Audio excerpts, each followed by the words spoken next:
Okay, we're back, just like that. We put a little text up on top. Press conference. The only thing I want to say is that if you end up in this zone right here, this is general zone, make sure you don't stand on that because you're close enough to shoot standing up. Because if you do get on top of this, I'm screwed. Oh. We'll have probably 20 minutes and we'll all look behind you. It's not going to happen like nothing's going to burst out the door. You know, right? That's not my point. My point is the moment it goes down, whenever that They sent a little email out too. it's going to be here. But I probably don't need to. I think the people that You cannot be on your stool. I'm just telling you. the other ones are watching. Listen, you keep on saying, I told you before, we're just hanging out here. I'm just making All right, let's see what else when the moment they're saying about Diddy online.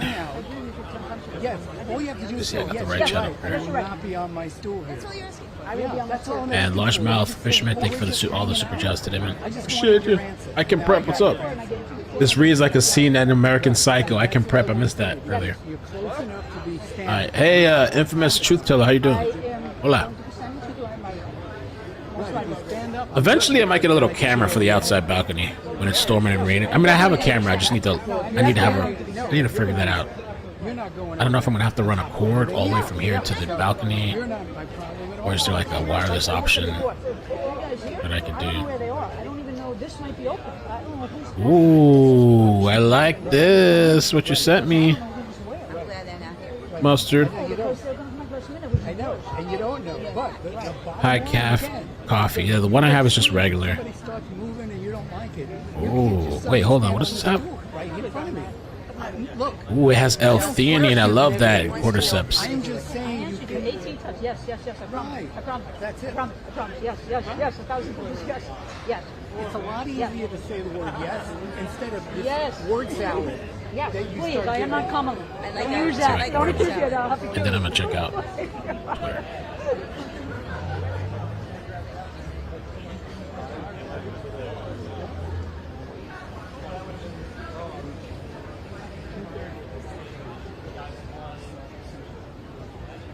There it is.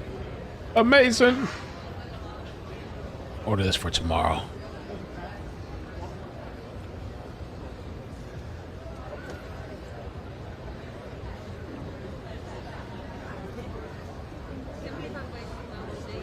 Okay. Let's see what Twitter's saying.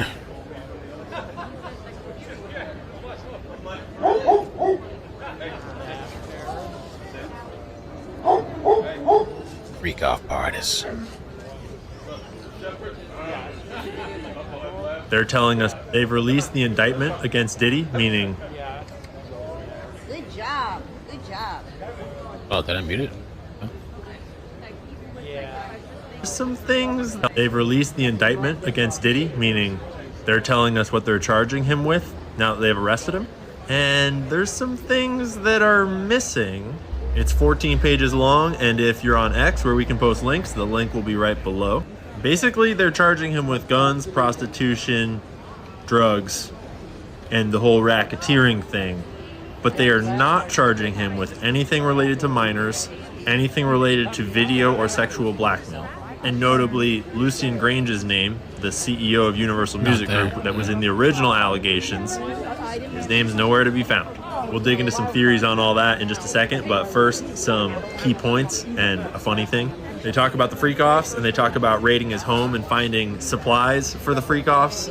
Notably, apparently in the raid of Diddy's home, they found more than 1,000 bottles of baby oil and lubricant. This is wild, Bro.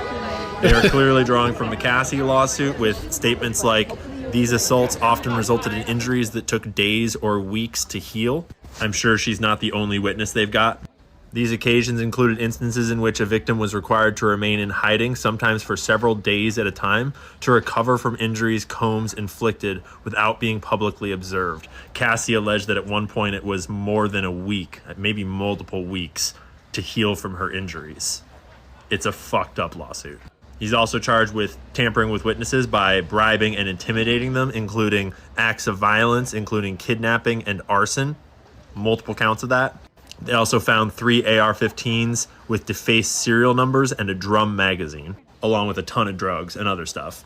They list out the specific drug compounds. And now here's the bigger picture. What they're actually doing to him is they're basically charging him with enough to put him away for good, theoretically. And they're seeking to forfeit any and all property, real and personal, involved and used in any of these crimes, as well as any property, stuff, profits derived from or proceeds obtained from any of these crimes, including if he's gotten rid of anything, sold anything, or his assets have diminished in value. They intend to take from him equal value to everything he's being charged with, regardless. They'll basically claw it back from him. It's worth noting that these charges are being brought in the Southern District of New York, which is notoriously corrupt, and it is the same district that brought the charges against Epstein. Although they did put Epstein in jail, so I guess that's something going for them. So anyways, the pessimistic take here is that they're not charging him with any of the darkest and most important shit. They're letting all the other people off the hook. Lucien Grange is not named. There's no upwards charges. They're not going for the big conspiracy. No mention of sexual blackmail or the videotapes, the hidden cameras, any of that. That's kind of whack. The optimistic take, which is totally plausible. Liz Crokin has shared this take, and she's been on this longer than anyone, just about. Very possible, is that they're using this strategically in order to go after Diddy hard enough to make him squeal on the bigger fish involved, so that they can start making more arrests and start going after the larger organization. Because they are charging him with racketeering, and they do clearly lay out a criminal organization which he was a ringleader in. But that's where things stand right now. Personally, I am not optimistic that we're going to get what this case really deserves, and I am not optimistic that the big fish are actually going to get fried. I'd bet they're going to arrest a bunch of other people that you've never heard of, maybe a couple rappers, maybe a producer or two that were involved in this scheme and did horrible things and deserve to go to prison for the rest of their lives, but that they are not going to go up to people like Lucien, that they're not going to go towards the video blackmail angle, and that we're never going to see those tapes or hear about that blackmail ring. I hope I'm wrong. I hope it cracks wide open. But I don't think Jay-Z's worried too much right now. But he should be. Jay-Z. Ooh.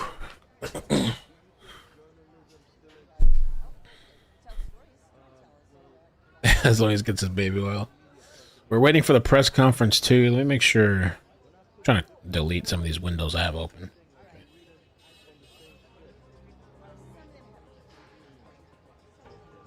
There'll be a press conference happening. Let me close all these windows.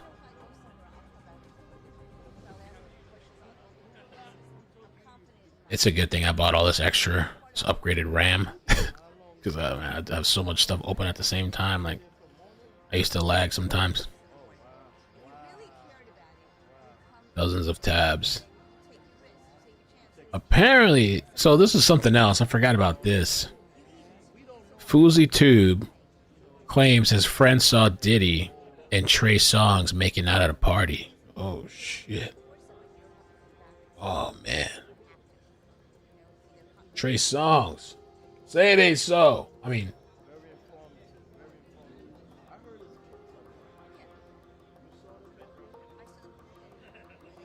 So Diddy's lawyer proposed $50 million, okay? $50 million bail for him to be released from prison, co-signed by family. Prosecutors don't want him released. We read all that in the last live stream, the prosecution saying why they don't want him released.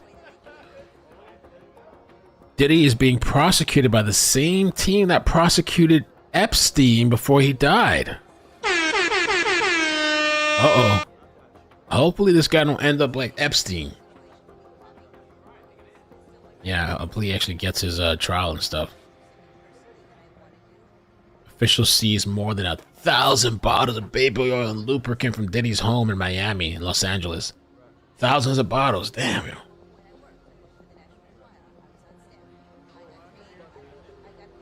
That's weird, interesting. Wait a minute, maybe not. I don't know. Diddy.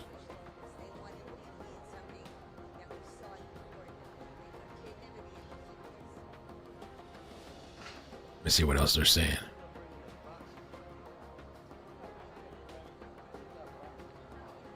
Diddy, man. Diddy.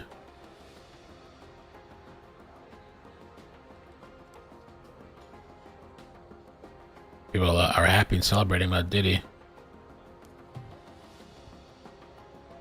Diddy's lawyer right now. Buddy. We got good and bad news. Good news, we got your payment, buddy. Bad news, they gave you life. Sayonara. We got good and bad news. Oh my God.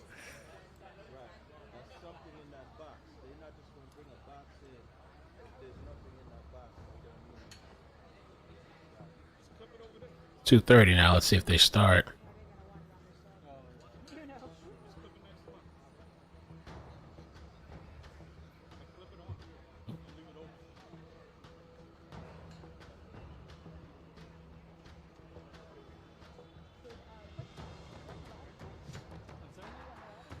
Diddy. Press conference. We're waiting. There should be a law, $10 of oil per person. You know, they have like pseudoephedrine. I didn't really know it's because of that medication sometimes is used for bad things to make drugs and stuff, but they have like a limit. You got to provide your ID, I think, when you go to the pharmacy. I think in Florida that's still the deal. And you're only allowed a certain amount. They track. They might start doing baby oil. If they find large amounts of baby oil, that might not be a bad thing to start tracking baby oil. If they find large amounts of baby oil being used and trafficked in just, you know, wholesale amounts, it could lead to drugs and sex and everything else and abuse, whatever.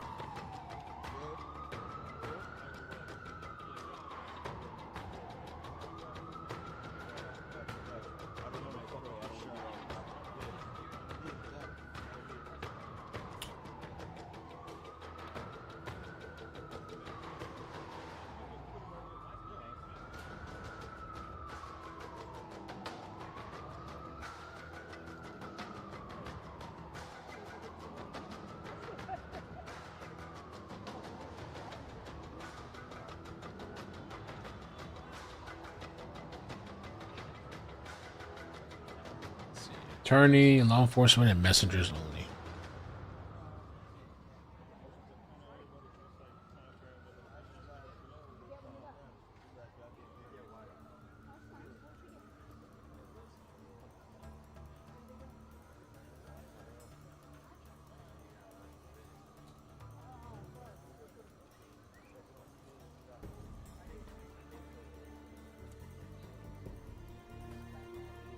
Okay.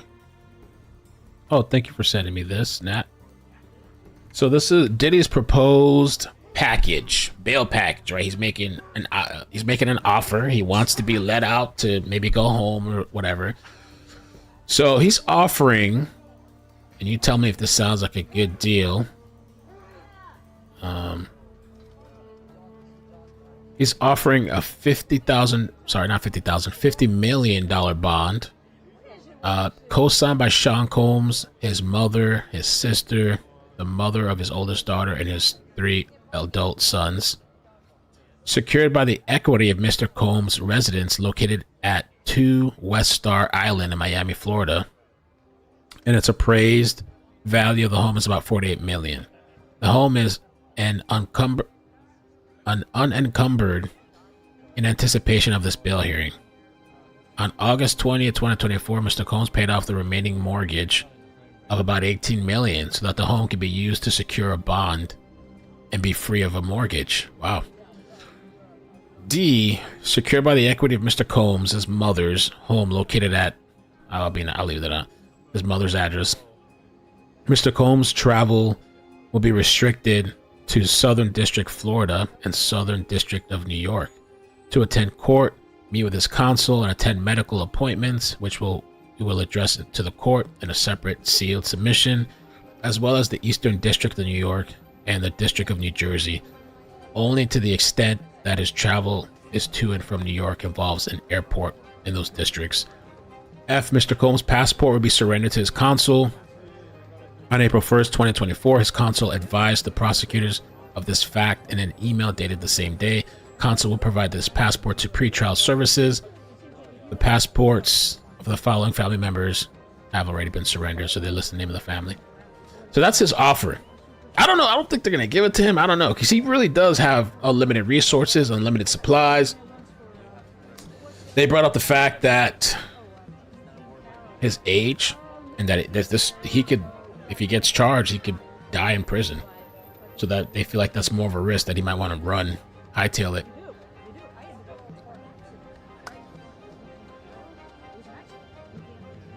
I don't want to be involved with that. They are. But you get the people out there that you really have to be. And the thing is, you have to be so wise because the shot movie. I was anxious to exactly. I was anxious and maybe like a 10-year-old, even a 24 was so close. You know.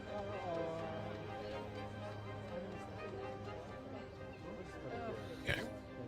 No deal. What's up? Thank you guys for coming back. Appreciate it. If you can hit the like button. We're still waiting on this press conference, and also people are wondering if his bail will be approved or denied. Oh shit, 50 Cent. Oh no, he's already taking licks. It's about time though. It's been a while. 50 Cent said, "Ooh, here I am keeping company." Oh, the press conference is gonna be outside. Okay, we're already looking at it.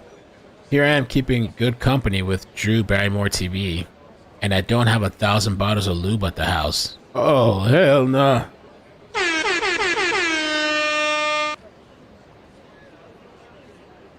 I was posted this afternoon.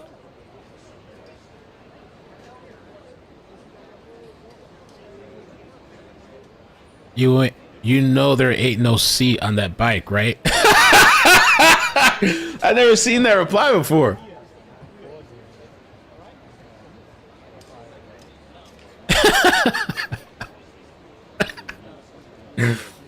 Oh, God. All right, they're getting ready for a press conference here.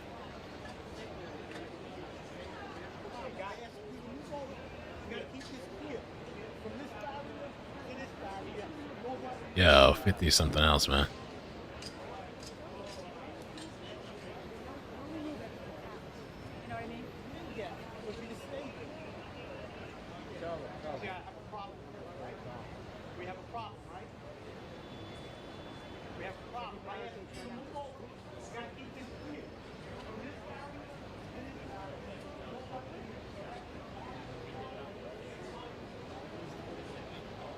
$1,000 bottles of lube on the wall, 1,000 bottles of lube. Take one down, pass it around, 999 bottles of lube on the wall. Somebody posted.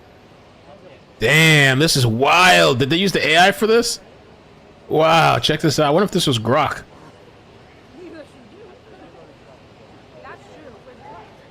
They have an AI thing on Twitter. Animate. Sure.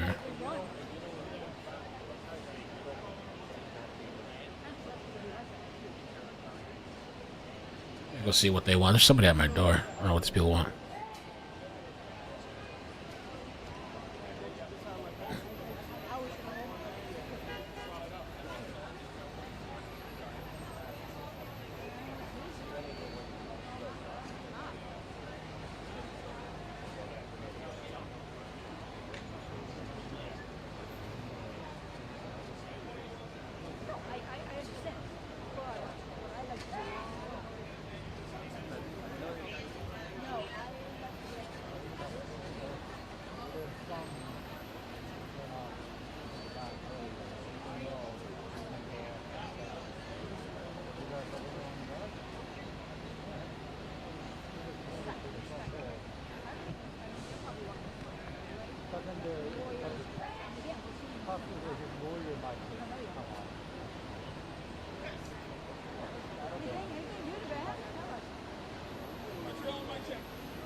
Quick mic check. Anybody? I hear it. Good. Gotta go.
All right, I'm sorry about that, guys. Somebody soliciting me. You know, the way I think too. They were nice guys, but like sometimes you don't know. I almost wasn't even gonna open the door because you know people dress up and pretend to be something. But I told them I'll think about it. I'll check out the website. So what's up, everybody? Welcome. We're waiting for the press conference.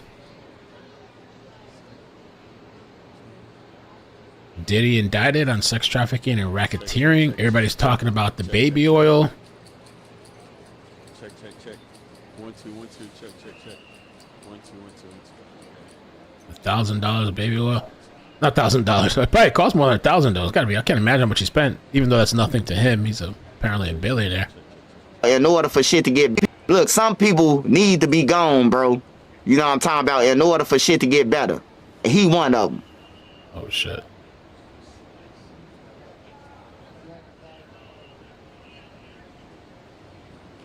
Wild, man. Hey, run for your life. Hey, run for your life. Having another hearing on the Titan submersible. If there wasn't so much ish going on, I would have liked to cover that. As I said, Extra County Sheriff. Press conference.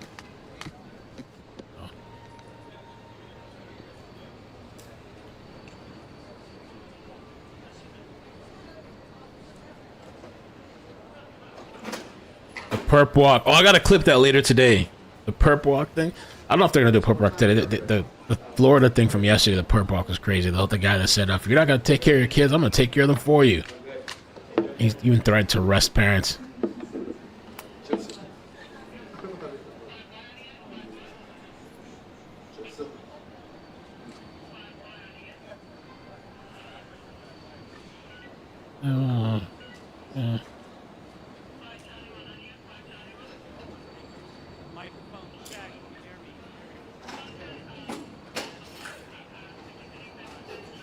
Doing an audio check.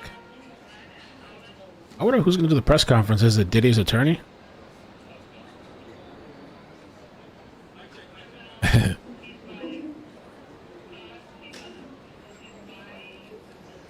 Mic check, 1, 2, 3, 1, 2, 3. Everybody good out there? Good. Mic check, 1, 2, 3. They're about to come out soon.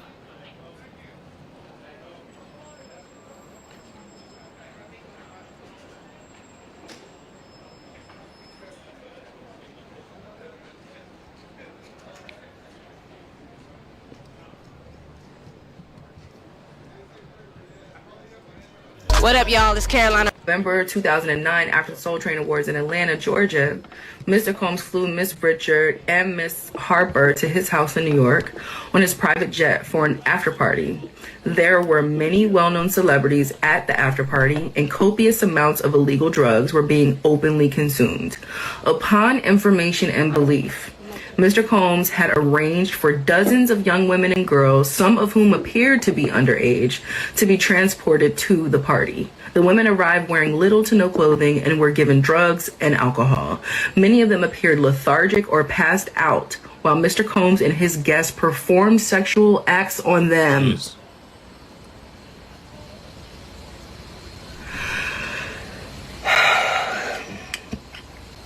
Ms. Richard believed that her presence at the party was a test to see whether Mr. Combs could trust her.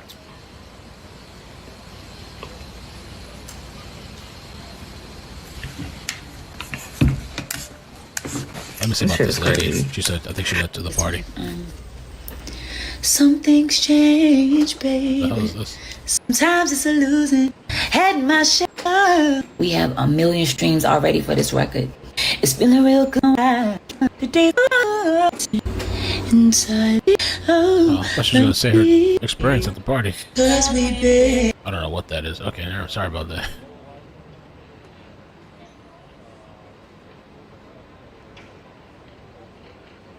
Judy forcing Cassie.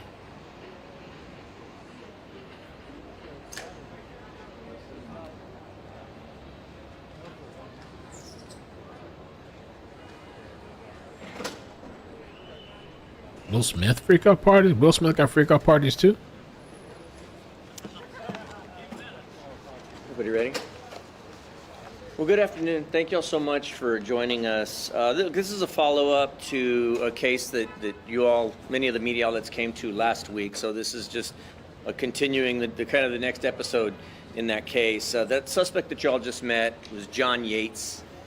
Last name spelled Y-E-A-T-E-S. 10/12 of 84 is his date of birth, and he's being booked for deadly conduct, third-degree felony deadly conduct. As you may recall, on September 11th, we received a call to the Wait, what is that playing in the background? 15,200. Oh, sorry, that was some other thing playing in the background. Still waiting on the pressure, man. Just get comfy, cozy. We're waiting for this to start. You know, sometimes these things kind of start late. Got 2 camera angles. And everybody's wondering. The big thing is if they're going to approve Diddy's bail or not. I think the prosecution made a pretty good case. What else the latest are saying about Diddy?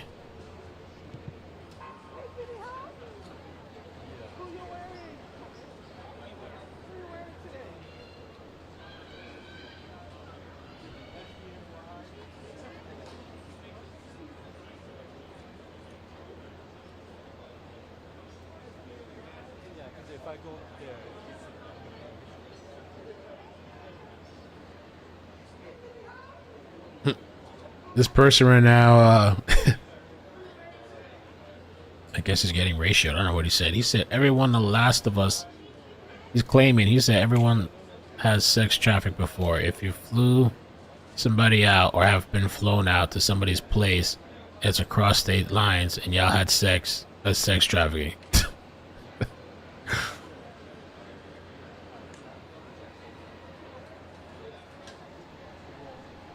Oh shit, my OG just informed me that trafficking is the recruitment, coercion, and entrapment of said victim without consent. Yeah, I mean, he's kind of way out there with that.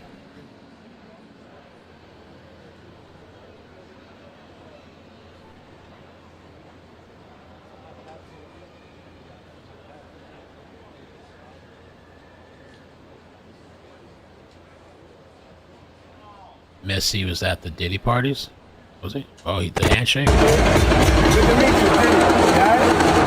Welcome to Miami. Let's see. Diddy's spot was the spot. Party spot.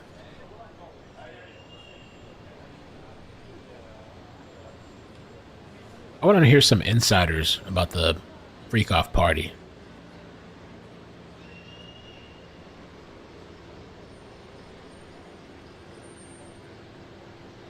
Oh, this is interesting.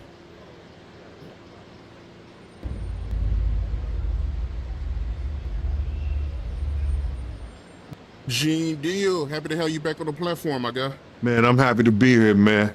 You know what I'm saying? I'm happy to be able to be in a so I give my opinion. And this is Diddy's ex-bodyguard. It seems to make a lot of people upset, you know, but then a lot of people love my opinion. That's why you bring me on here. And I really appreciate that, brother. I just want to say this before we get started, Art, is that, you know, a lot of people think I came here to bring a black man down. And that's what I hear in the comments a whole lot. But it was nothing like that. You know, a black man didn't cuss a dead man's mother out. A black man didn't set his friends up and put them in a situation where they couldn't come home to their families no more. A black man didn't reach back and help the people that helped them make it up the ladder. It was Puffy. You know what I'm saying? I got tired of Puffy going on different platforms talking about how he loved the people that we was all with, how he loved the people that helped him, when in fact, none of that stuff was true. So my whole thing about it is, man, I appreciate your platform for letting me, you know, voice my opinion. And like I said, opinions like an asshole. Some of these cats out here get paid for their asshole. I get paid to give my opinion. Yeah, I feel you, man. I mean, yeah, you just on here giving your opinion, man. I mean, you was one of the people that was real close to the situation, so why not? Thank you, I appreciate that. So with that being said, right, the last interview me and you did was a day after the raid. And when you look at everything now, man, how you feel about everything? It's been like a week, you know, you knowing Diddy, you being around Diddy. Could you ever imagine that his houses would get raided for sex trafficking? Bruh, you can't imagine no stuff like that. You understand? You can't think that, because back then, he wasn't Brother Love. He was Puffy. All the way up until he became Diddy. So his behavior over the years has changed. So they're saying, pause for a second, breaking news apparently from AP. They're saying that P. Diddy, Combs, whatever you want to call him, pleaded not guilty after showing little reaction, his uncuffed hands folded in his lap as the magistrate read through the allegations. That's coming from Law and Crime. So he's pleading not guilty.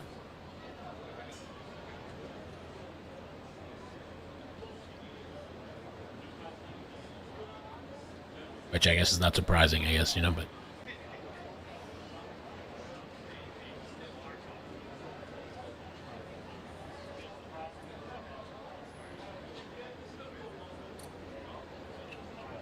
not surprising.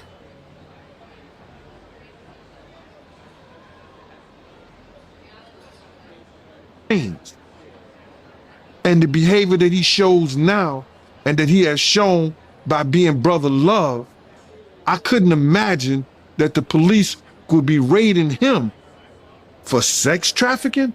Nah, bruh. I couldn't imagine that. You know what I'm saying? That wasn't him back then.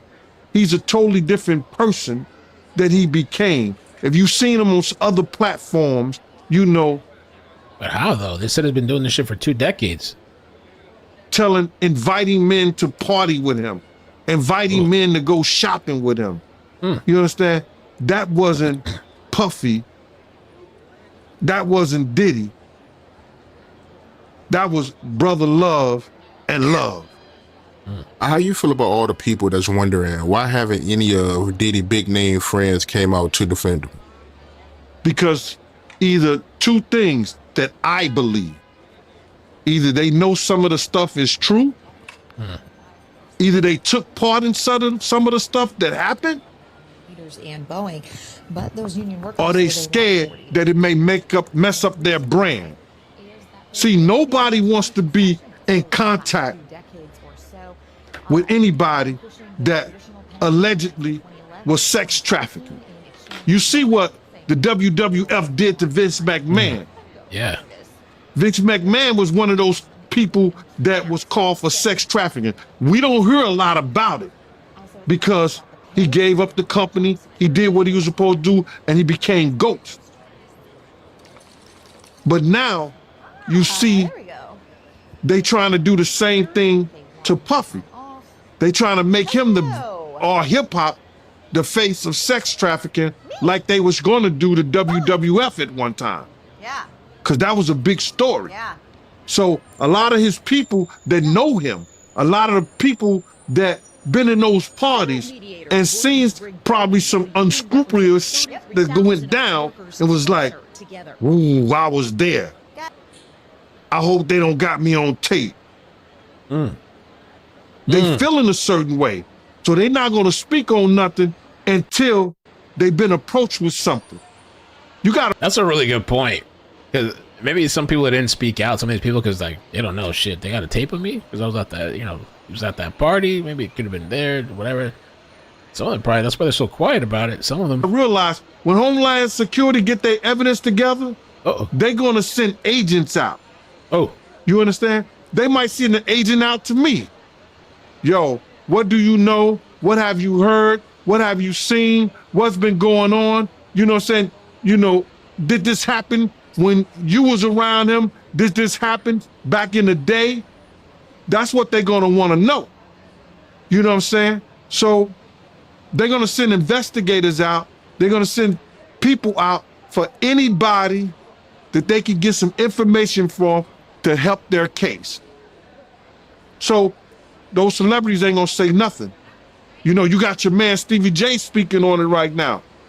He'll be one of the first dudes that they'll probably pull to the side and say, yo, well, you say that your man, I heard you on TMZ said that he never did this and he never did that, but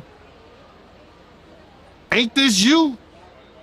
If those pictures or those films or anything like that exists, you know what I'm saying? That's what they pay those agents to do. So, of course, I don't believe that none of the people who are his celebrity friends is going to speak or say nothing until they're either contacted or they know what they really got. So you feel like they might be worried that they might be on tape at one of Diddy parties doing something they wasn't supposed to be doing? I think that the celebrities that may be worried is because what Lil Rob said. Lil Rob said in his affidavit that Diddy had every room taped and bugged. Diddy had, yo, bro, can you imagine he had every room taped and bugged and they found little bugs or little tape recorders, little those micro projectors or whatever like that, or video cameras. They found them in the house, bro. So by them having those things in the house, and people know there's drugs, there's alcohol, there's loose women, there's loose men, woman on woman, man on man. Wow. All kind of crazy shit. Bruh. They just wondering who or when they're gonna let this stuff be known. If it's on videotape. Yeah, man, I know they gotta be shook, man, after finding out he was recording everything. But not only celebrities. I don't think it's only celebrities gonna be shook. He had politicians in there. Oh, damn. He had princes in there. Princes? He also had a couple of preachers in there.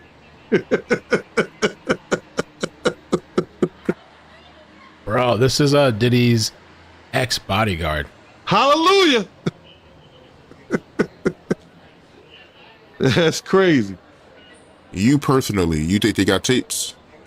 Well, my personal opinion that if Lil Rob could be trusted and his statements are true, they got him. They got tapes and stuff. I'm Elizabeth Milner, and I'm outside of the federal courthouse here in the Southern District of New York. We're here in Lower Manhattan, where, as you can see right behind me, this is the very courthouse where Diddy is set to appear later this after 11 o'clock this morning, months ago. Now, Wild. I want to hear some more stories from this ex-bodyguard. Diddy, ex-bodyguard. There's this story that I've seen flying around. A different story by this woman. I really want to know what happened. I don't know if we could just listen for a minute. Something happened to this woman. I don't know what's going on. And she's making all these TikToks. She's claiming that they're trying to kill her. So she looked like this, and now she turned like this. I don't know what happened to her. Hello, my name is Alexis. The hospital gave me something that is making my face react like Oh my god. this. It's on my neck, What the heck? on my face, it's on my forehead. I'm on here trying to somehow spread some awareness of what is happening to me. I'm beyond scared, and everything on my body hurts. Please, TikTok, please help me, give me advice, do something. Oh my Spread god, bro. this video in case it gets worse. The medical world needs to see this, please. Hello.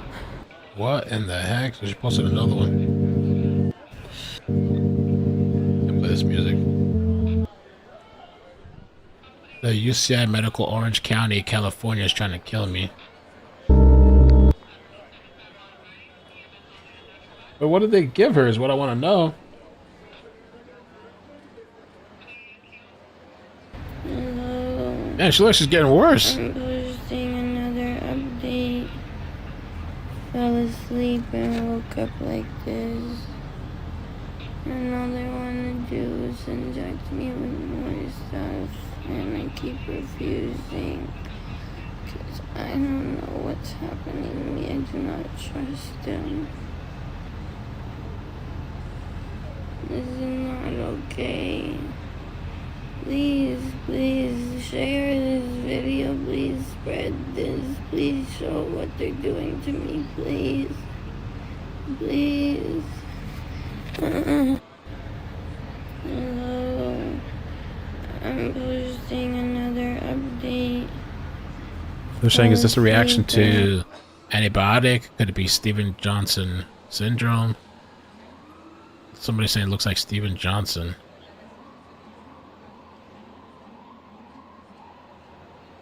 Well, somebody said get your family out. That's what I was going to say too. Bring a family member out there, because sometimes when they see a family member come in, those nurses start acting right. Some of them that are, I mean, there's some really great nurses, but I've seen places too that sometimes you don't get the best nurse. She said jaundice is setting in now. Hello, everyone. This so was I 2 days keep ago. getting this question. They gave me a meningitis vaccine, a pneumonia vaccine, and the tetanus vaccine all at once.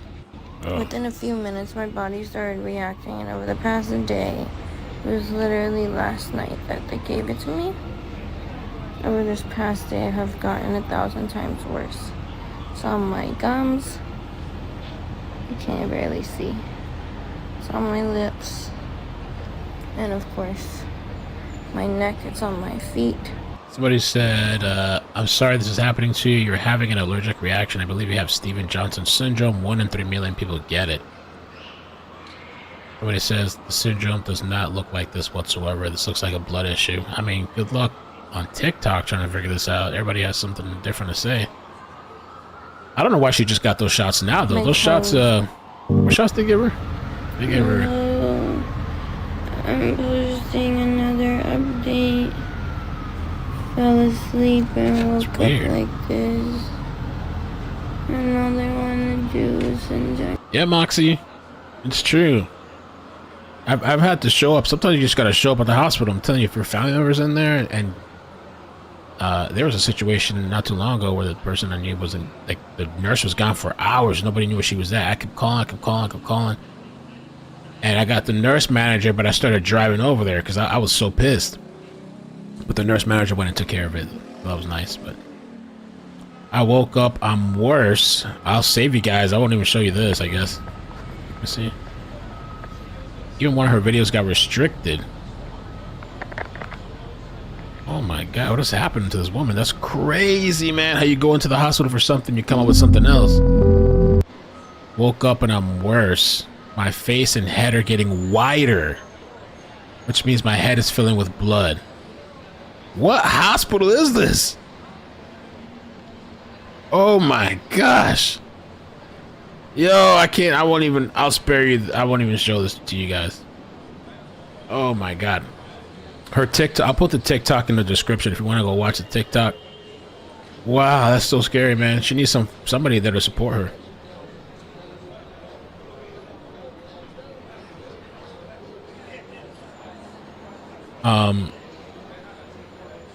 It's Lexi Vuton.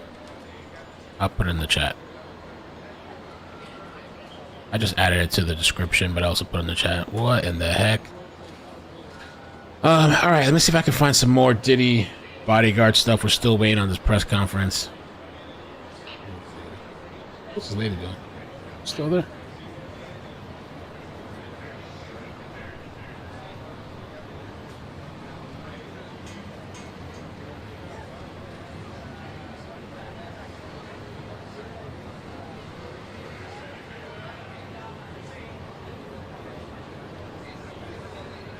Where's Diddy? All right, let me look up some more Diddy. At the time, Diddy was heading to a vacation with his daughters while his... Diddy ex-bodyguard exposes Meek Mill audio? Is that a thing?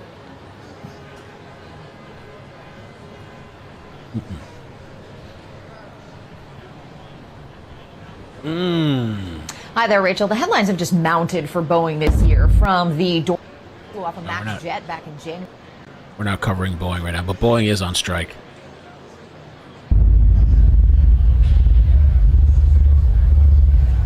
Because you missed this. Meek Mills. Uh-oh. Meek. Well, he said a Philly rapper. You understand? And it was redacted in the paperwork to that, because first of all, it had Meek Mills, it had Stevie J, they had redacted their names, and they had Usher, and they redacted their names and just said a performer of the Super Bowl and a Philly rapper. Everybody kind of knew back in the day that Meek Mills and Puff was a little too friendly. Anytime two rappers or two people in the industry come dressed up alike on more than one occasion, listen here, man. My dudes in Philly, I got some real strong dudes in Philly. They don't play that shit. And they probably embarrassed for the fact to see that Meek Mills, one of the street guys that came out of there, got caught up in this Hollywood shit. This Hollywood shit, whereas that he's dressing the same shit. He dressing like Diddy? Hugged up with Diddy? And matching outfits. I think that Lil Rod know a lot of shit, but I know this. Two men dress alike, it's just like two men laying down. When they both get up, they both homos. Oh my god. And that's real talk, bruh. My man, you go to a party, dog, and the nigga got the same shirt you got on, I'm taking my shirt off. I'm walking around in a t-shirt. And then, not to blow Meek Mill's up out the water or anything like that, it was said that they checked his Google search and all the other shit, and he was searching for some online gay porn and all that other shit like that. Oh, wow. That shit is crazy, bro. But listen, those are what, you know, it's crazy that money, that lifestyle, and you trying to fit into something get you. These guys never set out to do all this shit. Meek Mills, when he got into the game, he didn't set out to be questioning about his manhood with Diddy. But he put himself in that position. You're saying Ja Rule too, supposedly he has something with Ja Rule. Academics on Meek Mill threatening to kill him over gay allegation.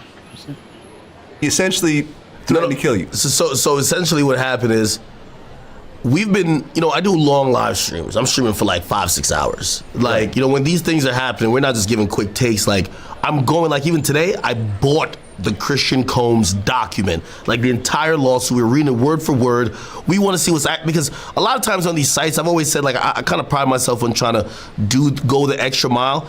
A lot of people just go to, like, say, I don't know, Rolling Stones or Variety, and they see a summary of what's in the lawsuit, and they regurgitate it and even make it even smaller, and they put that out. Yeah. Well, I got time, and people want deep dives, no Diddy, and we got a lawsuit. So the Lil Rod lawsuit we got. Yeah, I read through the whole thing, and it didn't mention Meek by name, but there was a footnote. A Philly rapper who used to date Nicki Minaj. It was like a Jeopardy question. Duh, who is that? There could only be one person on the planet. Unless there's a Philly rapper that also dated Nicki that no one knows about, it's obviously Meek Mill. So essentially, I reacted to, like, I literally found out on stream, like, what the fuck? I'm like, yo, no way Meek Mill was in these freak-offs. Like, I know we've seen the video in the pool and the matching outfits, but no, Meek is like the toughest, biggest gangster. Like, he's like a killer.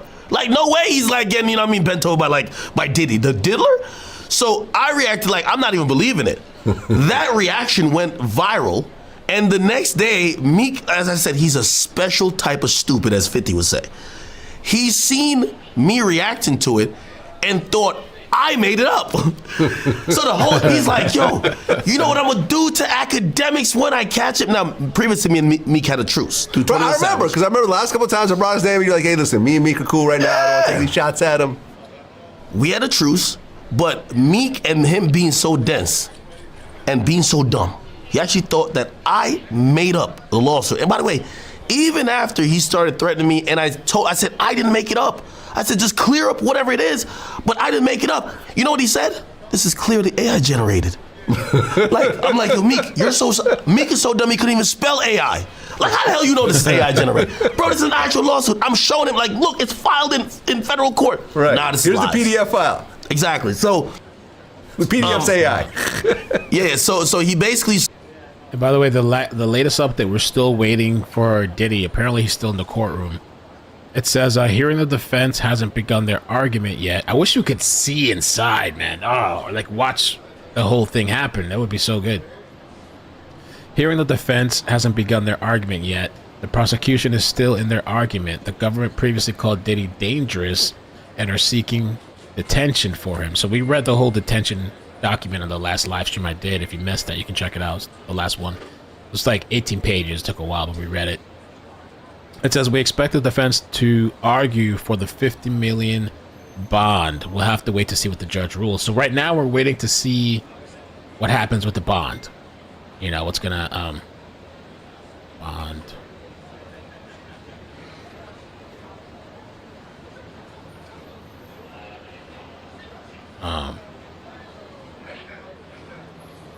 Let me see what happens with the bond. Let me see if there's anything else.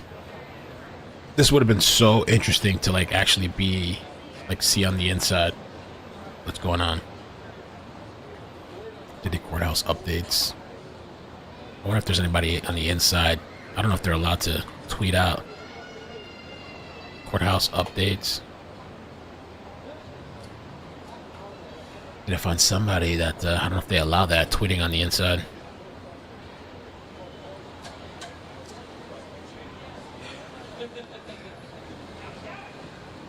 That's Diddy in the dress. That's Diddy. No, I'm just kidding. Trying to fool everybody. Stars. He says, you know what, man? He's like, yo. He starts going like off the deep end. He hasn't even cleared up the rumors yet. Like rather than saying, hey, this is lies. I'm gonna have my attorney, deal with any salacious lies spreading about me like a normal entertainer would.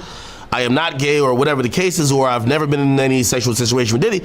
He says, I'm gonna kill you academics, and what I'm gonna do is, he says, first things first, he says, someone send me academics address. He said, I'll die to shut you down. Yeah, then he says, I'm going to die to do it.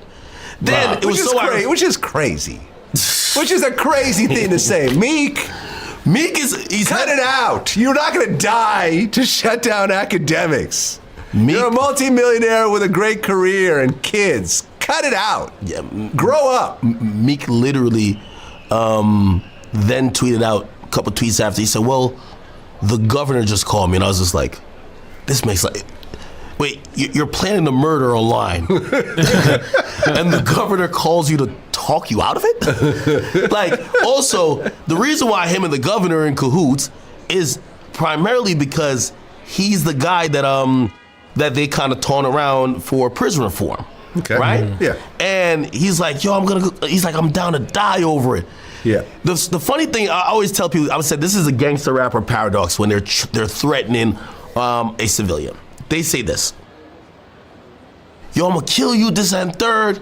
And if you actually say, all right, I'm not scared of you still, because you usually back out once they say they're gonna kill you, because they're a gangster rapper. They rap about spinning blocks, Glocks, and switches. They're the killers of the earth, okay? When you tell me you're not scared of them, they flip it on you. Man, you just trying to trick me out of my position. You trying to send me to jail. Right, he said, I'm gonna treat you exactly to the effects of you influencing. I'm gay and I have 3 sons. I'm getting you Addy now. I'm coming. Then he told me he was gonna record a video and pee on my steps. And I was like, right. I imagine Meek just like sneaking up and like, first I'm like, yo, that's a sexual crime already. And Diddy is already into some shit that you're alleged with. Don't pull out your penis on my property. That's a problem. That's a sexual crime. You can't just whip out your dick anywhere, Vlad. You gotta tell these people. Okay. That's a crime. Yeah. So all right, we move on to the next thing. And the whole academics that we covered too. He has a lawsuit as well, some crazy situation. But Silvio told me to play this. There's another situation apparently with Diddy where, the title of the video, I saw Puffy go into a hotel room with a famous male rapper for hours with a bag of toys. Oh, shit. These stories, first and foremost, I just want to say, I know a lot of people want to hear these stories and everything like that, because this is stuff that happened back in the day. And then maybe that if they knew there was going to ever be a YouTube, or they knew there was going to ever be social media, a lot of the stuff probably wouldn't have got played out like it did. But things happen, and these are just stories from the past. I would like to use that as, just to clear the facts up what's going on. But it all started, we was in Atlanta. Yo, Vlad, yeah, I know. And this story starts when I'm with Puff, and he's in the exotic bookstores, and he's doing shopping, right? He's shopping, getting his stuff and everything like that. So, this is the first time I was ever in an exotic bookstore with Puff. So, I'm giving him his space. He's taking things off the shelves and stuff like that, because they gave him a brown paper bag. When they gave him a brown paper bag, he was just putting stuff in there. So I said, damn, he got to go put it on the counter and, show everybody what he's getting. So as he going, I'm just looking at the places where he picking stuff from. So there's one part he picked up. So yeah, what exotic bookstore? Exotic bookstore. What is that? Bookstore? Saying like sex store? A bookstore with sex? Exotic bookstore. Oh, those are like the adult sex stores kind of thing. I think. Exotic adult books and videos. Is that what they call it? It's like the special, like the safe term or something? Exotic bookstore? It's a store with toys and stuff. I'm just going to the exotic bookstore to read. I'm just looking at the places where he's picking stuff from. So there's one part he picked up some things from up here on my left side, and then he picked like quite a few of them down. I'm like, "You okay?" He put them in the bag. So when I went by there and I looked up there, and it said butt plugs, and I was like, "Hey yo," I was messing with him because people don't understand. You know, we was like friends. He was a part of the same gang, so I'm still gonna tease him. I'm still gonna mess with him and everything like that. I could do that. It wasn't just no security thing. So I say, "Yo, what are you getting this for?" And it said butt plugs, and he was like, "Yo, can I do my shopping by myself?" I said, "Yeah, you can do it by yourself, brother." And he started walking and everything like that. So when he got to, I just waited at the counter. So when he got to the counter, he didn't even have to show the guy nothing. He just gave the guy a wad of money. I mean, wow. Like he gave the guy a stack something like this. And Puff wasn't the dude that carried no 20s and no 50s and nothing like that. And I mean, like, he just said, boom. And we walked out the store. So we had... I mean, Puff, you would think... I mean, maybe he wants to personally select the toys himself, but I would think, Puff, you just send somebody to go do the shopping for you. You don't have to even show up in the store and all that shit. People take pictures of you or whatever. But maybe he was selective about what he got. And yeah, they're over an hour late. I mean, they said 2:30, but I guess the press conference is going to happen whenever Diddy... We might even see him walk out. Unless they let him go through the back or something. Pause. We might get to be able to see him. Diddy's sons, Justin, Christian, and Quincy, are seemingly in support of their father. No sign of Diddy's daughters. They didn't say a word. They just walked into the courthouse. Check this out.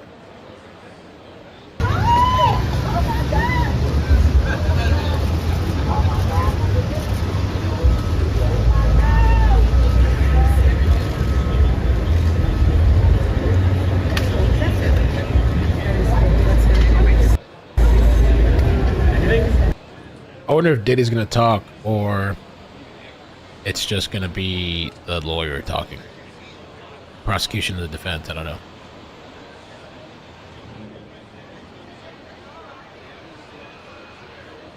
Okay, let's keep going with this. So they go to the store, they buy all these toys, the security guard's with Diddy, the ex-security guard. I had to leave Atlanta and go to North Carolina for a show.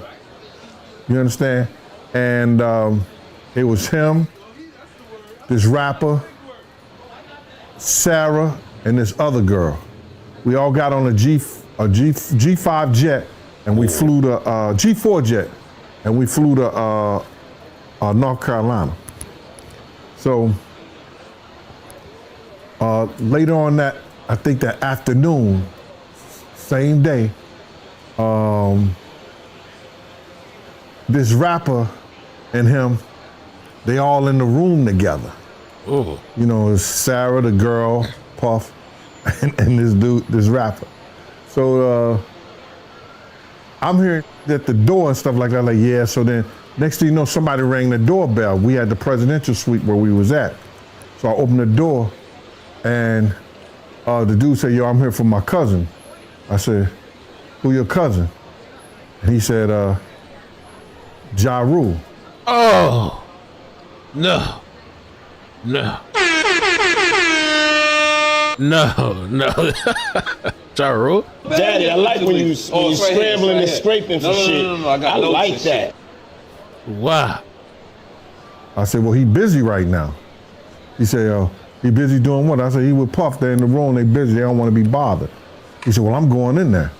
I said, "Bruh, you ain't going in there because he told me they don't want nobody to be bothering them."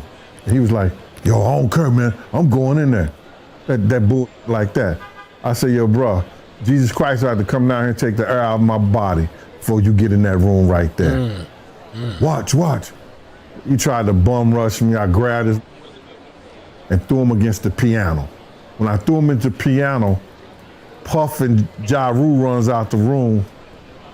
Puff got his towel, Ja grabbing his towel, but they butt the naked. And so then Ja was like, yo, what's going on?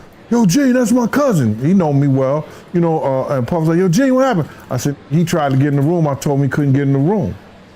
And he was like, he just looked, Puff looked at Ja. He said, yo, Ja said, you ain't want to go in that room because there's a lot of freaking going on. So I was like, oh, he said it was a lot of freaking going on. So that was basically that story, man. You know what I'm saying? They went back in the room. Dude felt a certain kind of way, and he left out. So I seen them at the concert the next day, and they tried to, you know, form up against me. But my man Frank was like, I told my man Frank, I was like, yo, Frank, put yourself in that position. Somebody trying to get in the room, and Ja told you don't let nobody get in the room. What would you do? Now, y'all can do whatever y'all want to do, man, but you know I ain't taking no losses. He said, yo, you good, and that was it. Bro, when Ja said, you don't want to come up in there, a lot of freaky stuff is going on. You got to use your mind. What they was doing with those butt plugs.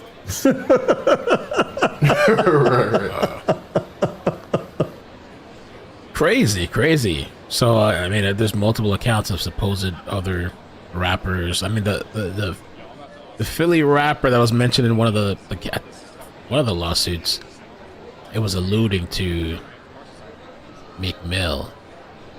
But Diddy has hit on me at Steve Rifkin house.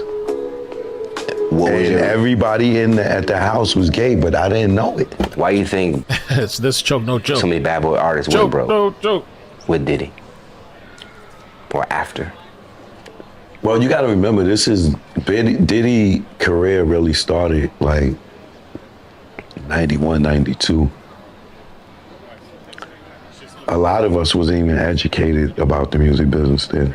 You know what I'm saying? And then you got to think, even the Locks, they was kids. Mm-hmm. You know what I'm saying? Mace was a kid. If you look back at Biggie and Tupac right now, they died at 25. Right. They, to us now, they look like kids, right? Yeah.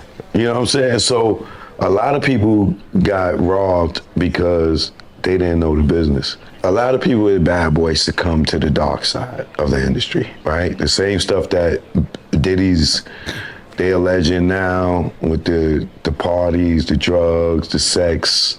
Right. A lot of people fell victim to that, right? Because that was their lifestyle. Now, when we was younger, we wasn't paying attention. But if you go and you look at the Big Papa video, the lead woman or the lead guy in that is a transgender, right? I'm gonna look it up as you say that. Yeah, you can. So you more so, and we could be somewhat candid. You more so just alluding to like the accusations of Diddy being like into homosexual lifestyles. Yeah.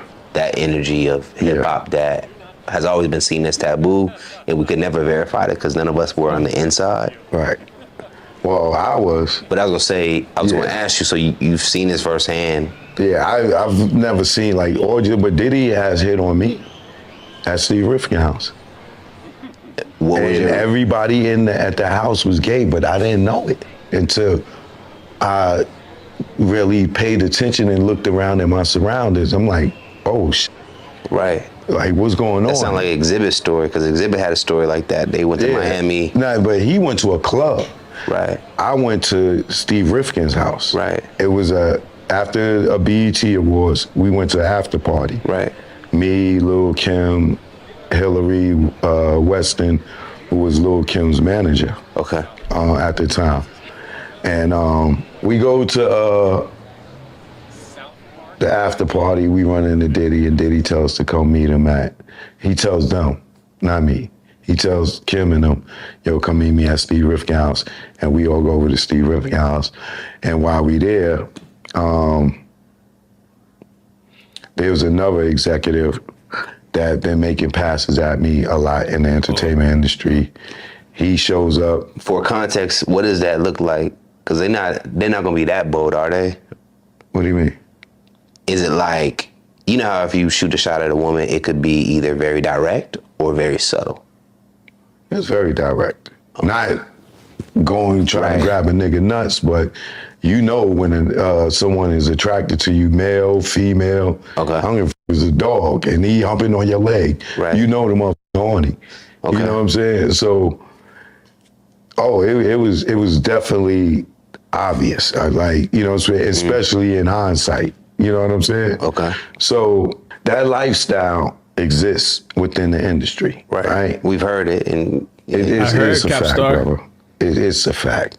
From sports players, singers, where's Diddy at? Actors, comedians, white, black, Asian, it don't matter. So, because that's a whole conversation you just said, even with the Diddy story. Are you like, how do you respond to that when he makes a pass at you? You play it off?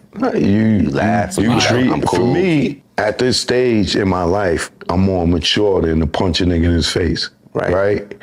So you just ignore it and, you know, you kind of give him the look like, nah. And giving that nigga the look made him just look hard and made me put my head down. Because he got 5 niggas standing around him. They like the whole booty mob and right? And I'm sitting there like, what the hell? I would grab Hillary by her shirt and I drag her ass outside. Like, yo, this nigga over here hitting on me. Like, yo, don't bring me to nothing like this. And then when I'm not going to name all the people that was there. And I talked about this before, but I'm not going to do that, right?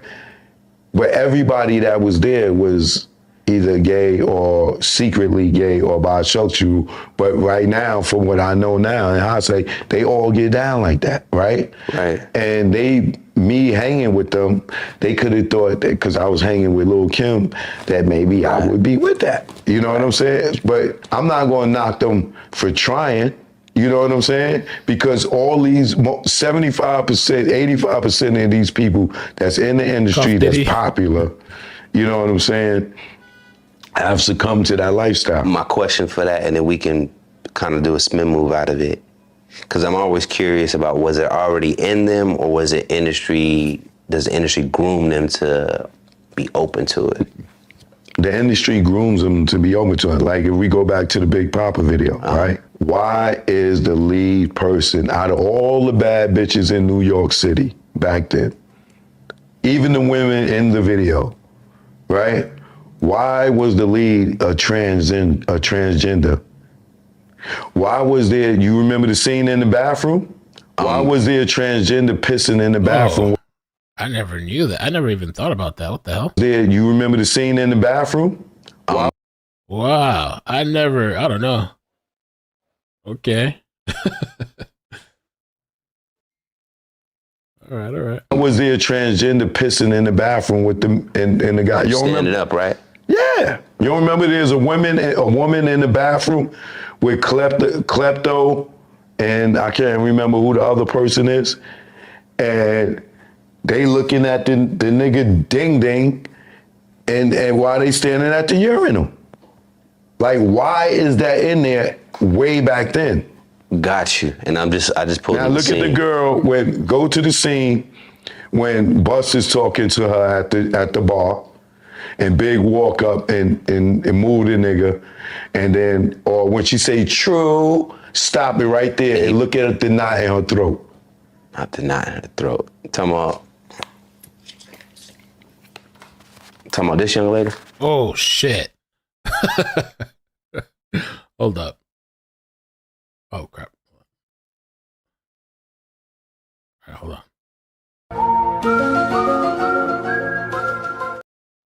Talking about. Oh.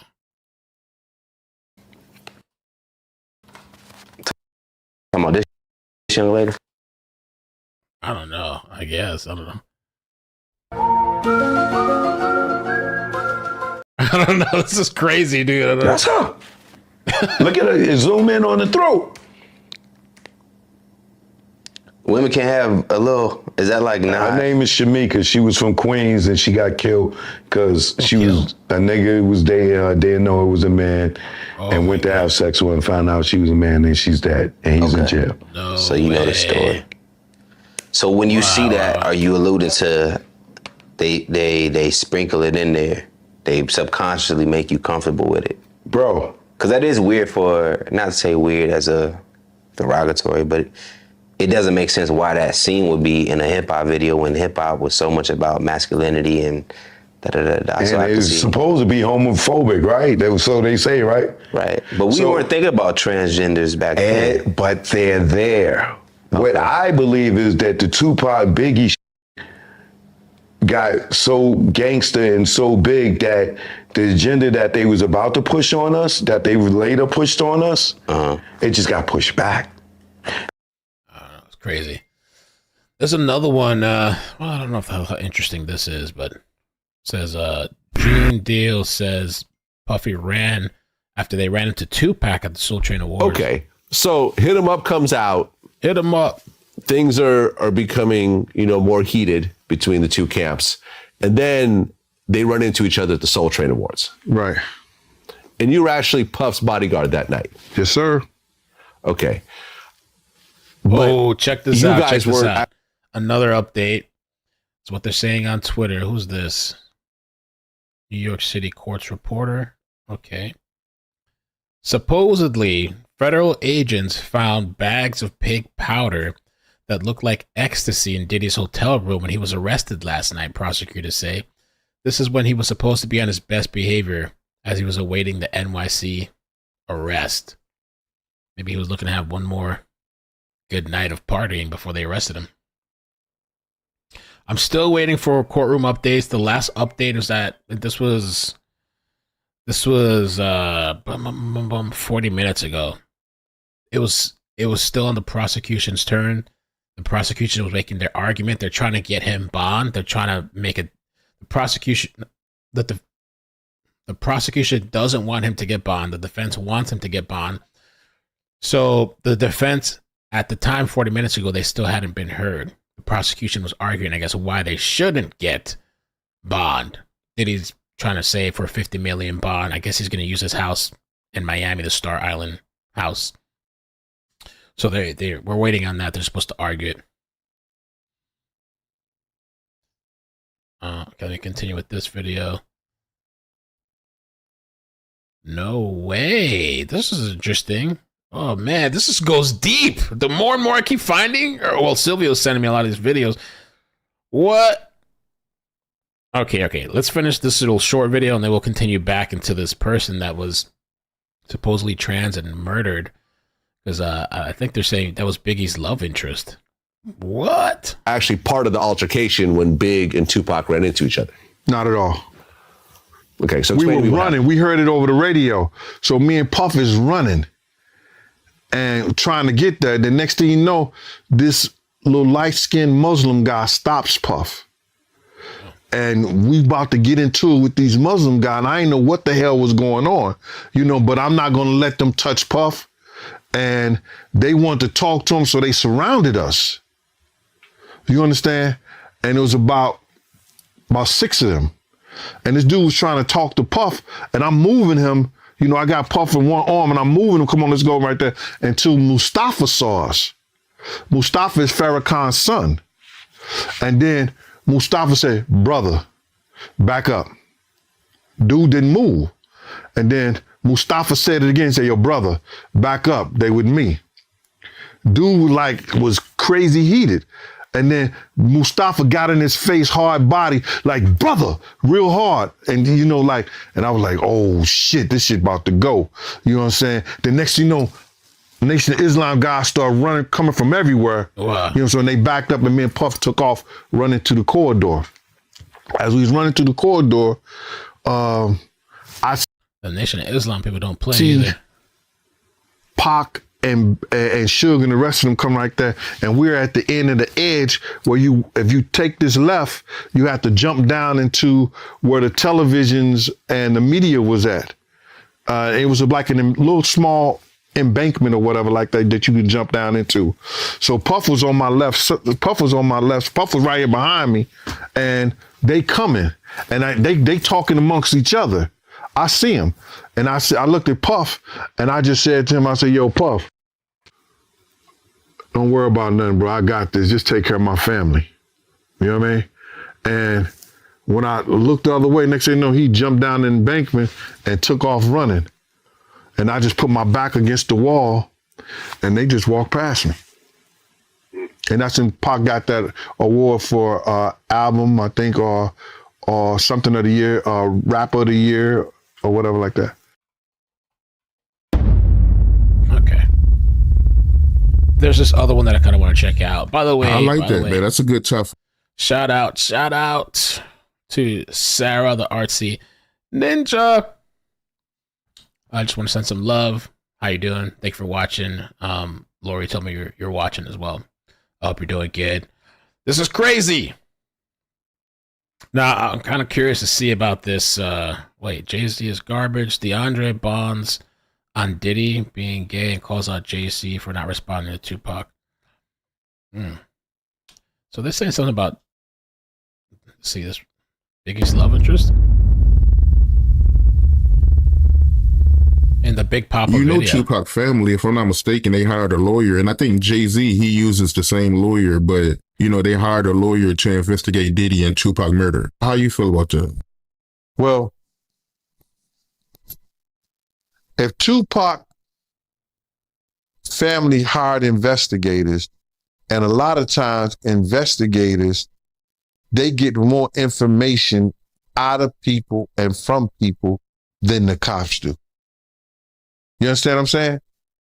So now, they may go back and listen to some of the Art of the Dialogue interviews, especially about that check that Zip had. And the investigators will try to find out where it came from, why it came, and who gave it, and what was the reason it was gave it, because they are trying to implicate Zip as being the person that got the money that Keefe D was supposed to get. Now, this is what the internet, this is what Greg Kading, this is what all the people are saying. Gene Deal is not saying that. Gene Deal said, yeah, I saw the check for $1 million. And I told y'all what the check was for, because Zip told us for Black Ground Records, Barry Higginson, and old boy gave it to me.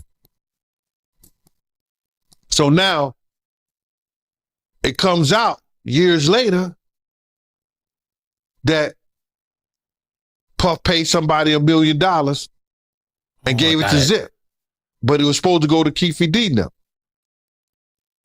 Now, there's a bunch of where that updates here. came from, I don't know.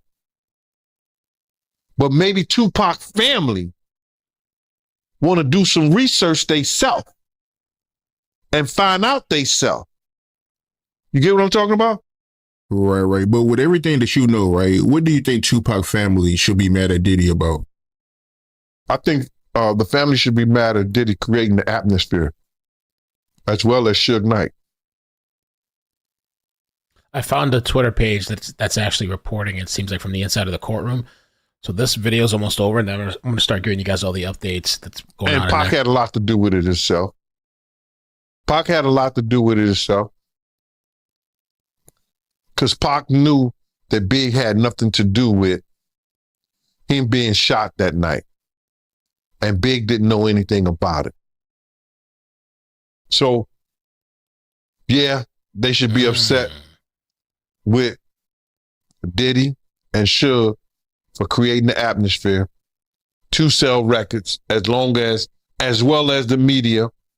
But Pac has a lot to do with that too.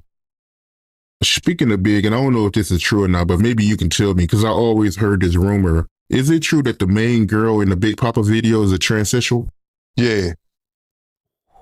Okay. That's the girl. The girl. Yeah. It was a transsexual in there, and she ended up getting killed. Yeah, I heard the same thing too, man. I think that that gingerbread the transgender, they killed themselves or whatever. What? Well, the other guy said she was murdered. Yeah, but it was a transgender way back then.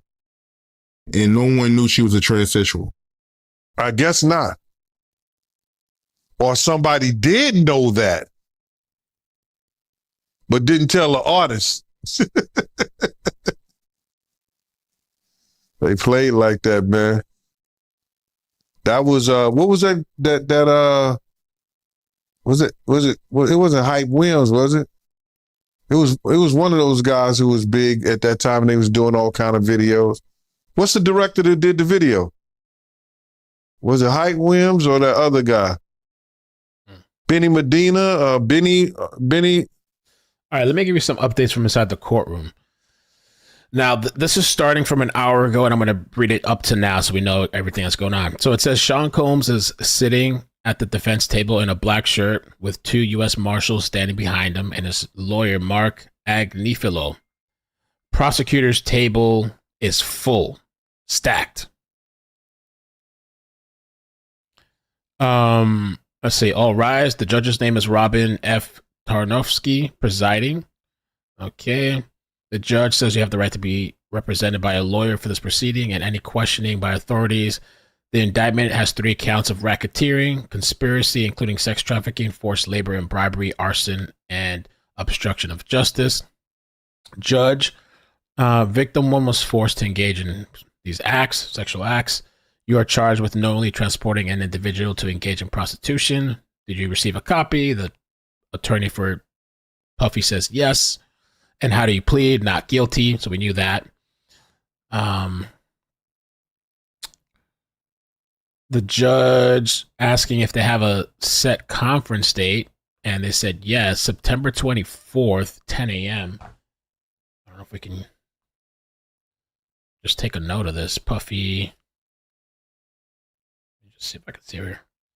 Puffy conference. Or Diddy. Just save that for now in case. And so September 24th, 10 a.m. The judge says, I exclude Speedy Trial Act time. Until then, we will have a detention hearing. These crimes carry a maximum sentence of life in prison or death.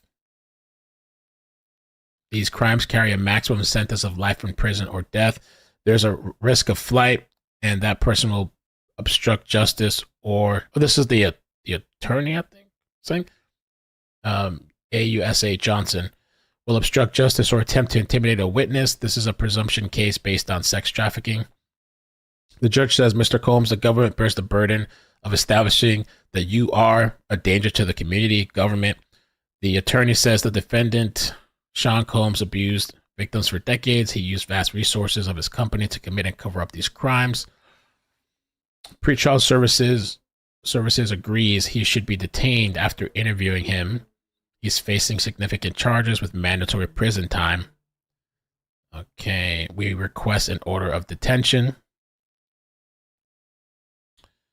ASUA says he set up freak-offs, forcing sex and pleasuring himself. He also filmed some of them. He stocked the room with narcotics so that female victims would continue for multiple days.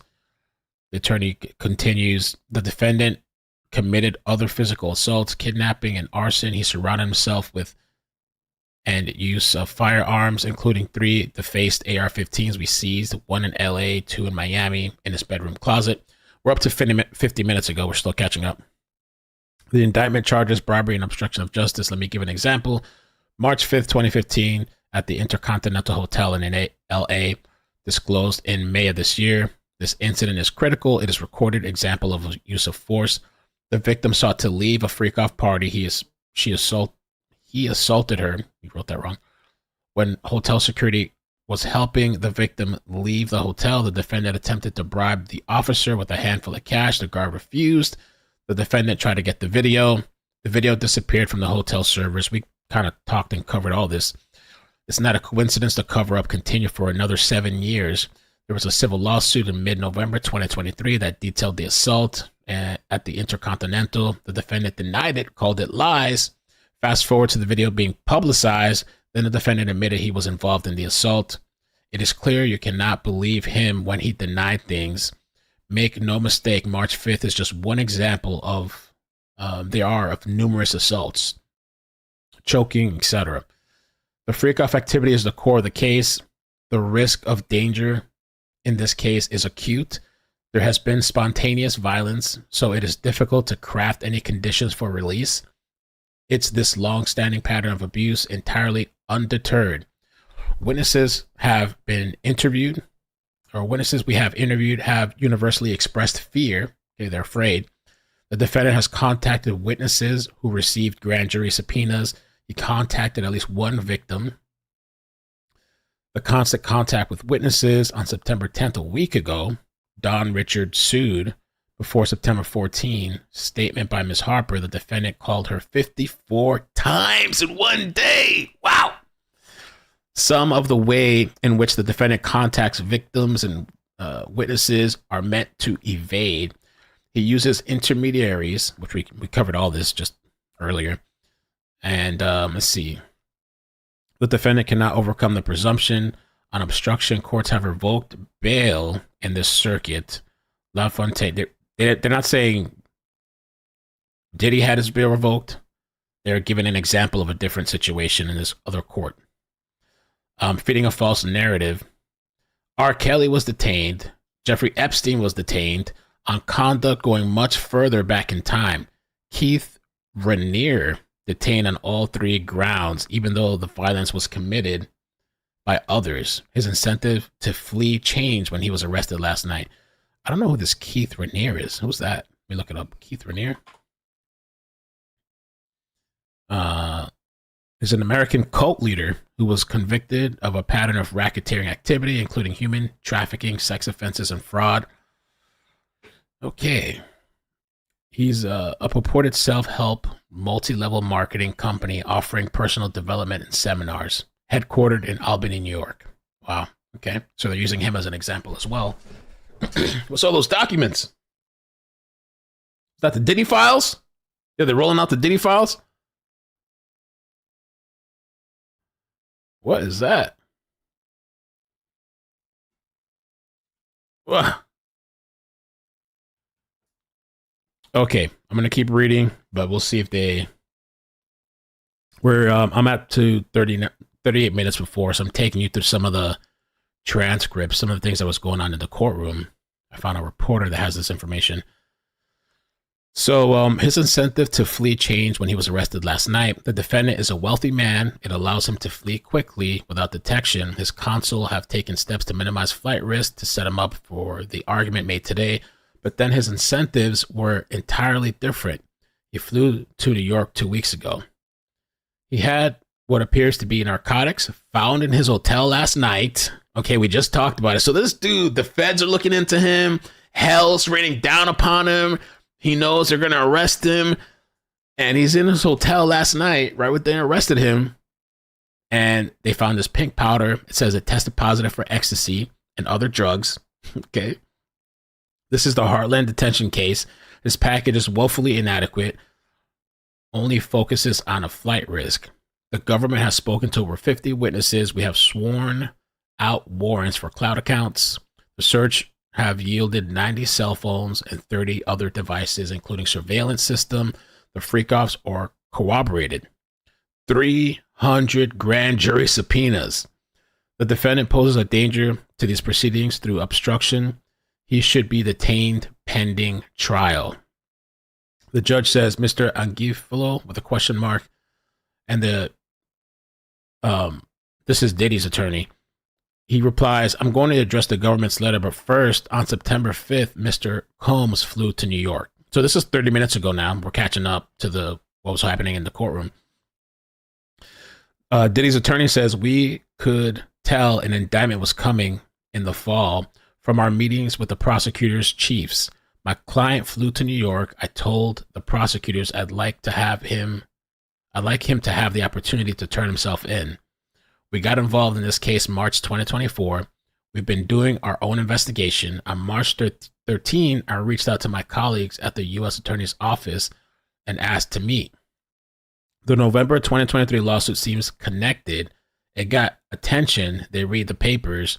After the raids, we took Mr. Combs' passport on April 1st. After that, anytime he traveled domestically, we told prosecutors. A trip to graduations in California, another one for whitewater rafting. We wanted to build trust to surrender Mr. Combs to surrender Mr. Combs. Flew to New York to say, "You want me? I know you want me. Here he is." We were worried that he had an airplane. We said we have to sell it. There's a financial management company that deals with these issues. We're trying. Why are we trying to sell the plane? It's not our first rodeo. The plane, someone else is using it from LA to Teterboro tonight. Just my luck. I wouldn't have the temerity to come here and ask for freedom if I didn't have the passports. There's one victim in count 2, the sex trafficking charge. Mr. Combs wrote a very large check to someone he was in a relationship with for 10 years. People got in line for their checks. I had no idea 12 victims. I didn't know. I'm happy there's only one. This case we think is eminently manageable. I don't know what that means. There's one victim in count 2, the sex trafficking charge. Mr. Combs wrote a very large check to someone he was in a relationship with for 10 years. People got in line for their checks. I had no idea 12 victims, ? I didn't know. I'm also happy there's only one. This case we think is eminently manageable. Pretrial services says he has a criminal record, but he was acquitted. He is ready to do that again. What is Mr. Combs doing in NY? He's here for treatment and therapy. Mr. Combs is not a perfect person. These toxic relationships were mutual. Oh, wow. So this is Combs, Diddy, his attorney talking, and he's trying to say that, like, it was toxic relationships, but it was mutual, is what he's saying. Now he is here trying to be better for the rest of his days. If there's one thing we've seen, we should stand with the people who are trying to get the help that they need. Somehow this hotel footage found its way out. I wonder how that happened. We didn't have it. The government had it. Ooh, oh, so he's trying to say the government leaked it. Somehow this hotel footage found its way out. I wonder how that happened. We didn't have it. The government had it. It got out on a day Donald Trump. Why is Trump in everything? On a day Donald Trump didn't have any court proceedings. Mr. Combs saw it and issued an apology. Why did he delete it, though? The government had it. It got out on a day Trump didn't have any court proceedings. Mr. Combs saw it and issued an apology. He wanted to do it. 2 people were in a hotel room. An issue that Mr. Combs had more than one girlfriend, okay? Victim 1 was looking through his phone and saw that then he hit him in the head with a cell phone and took his clothing. Let's read this again. I guess he's talking about the hotel situation. 2 people were in a hotel room. An issue that Mr. Combs had more than one girlfriend, okay? Victim 1 was looking through his phone and saw that, then hit him in the head with a cell phone. Okay, so he's claiming that the lady, I guess Cassie, hit him in the head after looking through his phone and took his clothing, so he comes out in a towel. These 2 people were in love. Victim 1 ended up marrying the trainer that Mr. Combs got for her. Oh, shit. They had been cheating on each other for years. But now she had 2 kids with the trainer. Years later, she realized she had a good thing with Mr. Combs. What in the heezy is this? That was 12 minutes ago. Let me refresh and see if let me see if we get some updates on this. What a mess.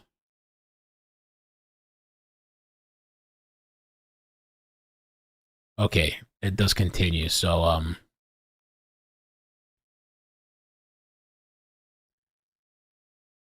Okay. She has her lawyers call his lawyer and say she has written a book. But if you want to buy the rights, you'll have the rights for $30 million. So I don't know if this is true or not, but we're kind of hearing like this is the first time we're hearing like Diddy's side of the story, right, through his attorney. Like we've never really he doesn't talk about it. We haven't. So we're now getting the other side. Wow. So he's claiming that this chick was trying to blackmail him. I'm going to write this book and expose you, but you know, you can buy the rights to it. You don't have to release it for $30 million. We have a recorded conversation. It did not go well for her and her lawyer. November 2023, she sues. When he contacts witnesses, it's not to stop a criminal investigation. It's to not be seen. That one? What? It's when he contacts witnesses, it's not to stop a criminal investigation. It's to not be seen. That one. I don't know. Why is it depicted as a one-sided thing? There's 30 million reasons, $1 a piece, she said.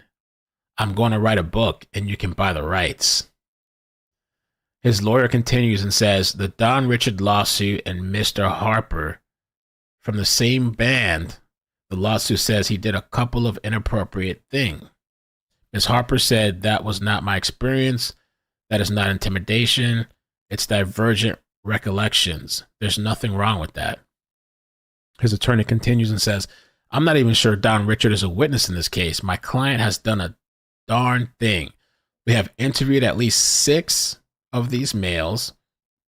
We asked, did it seem non-consensual? Anyone too drunk or too high? They all said no. So according to this guy, Diddy's attorney, I mean, it's kind of interesting because they didn't even mention males. And the like today, the charges and stuff, it's like they keep saying woman, but I know there's lawsuits and men that have come out and said that things have happened to them. So he says, we interviewed at least 6 of these males. We asked them, did it seem non-consensual? Anyone too drunk or too high? They all said no. Then his attorney says, is it sex trafficking if everyone wants to be there? Oh my God. Wow. Wow. No, we don't want the federal government in our bedroom. The kidnapping, we spoke to the victim. She didn't use that word to us. One day it may be heard. Mr. Combs employs a security company.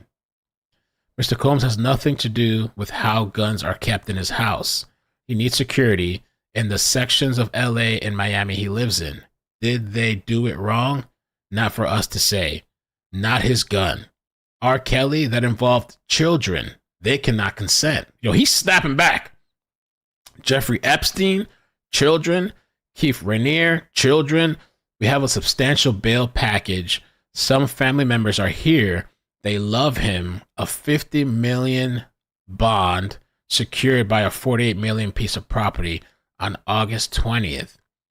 We paid off $18 million mortgage. We know about that. Okay, I got to refresh now.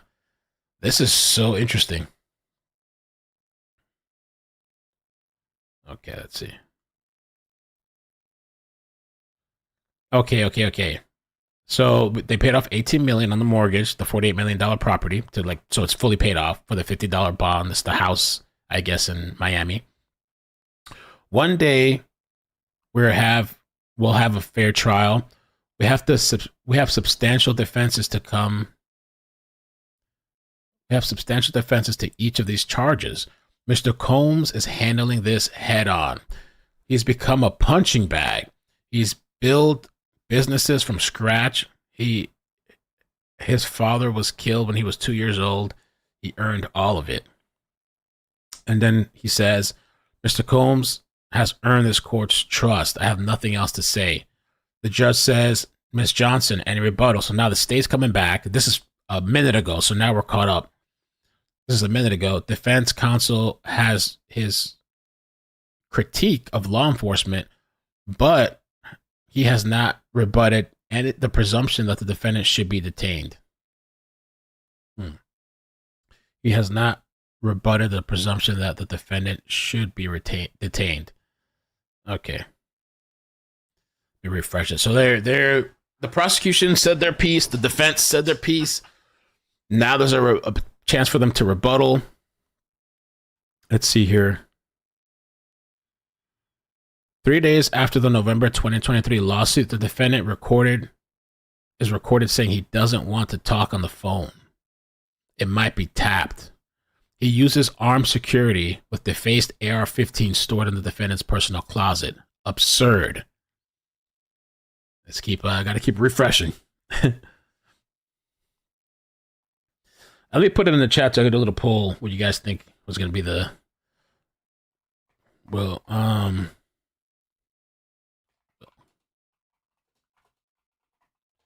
bond be approved?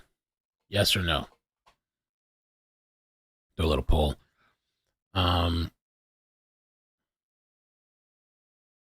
So interesting. Okay, still waiting for the update. Wow. I'm so glad that we have an idea now what's going on in the courtroom, because we've just been sitting here waiting, you know?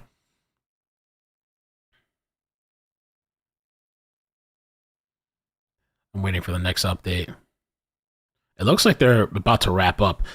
So I wonder if his attorney's going to say anything when they end this.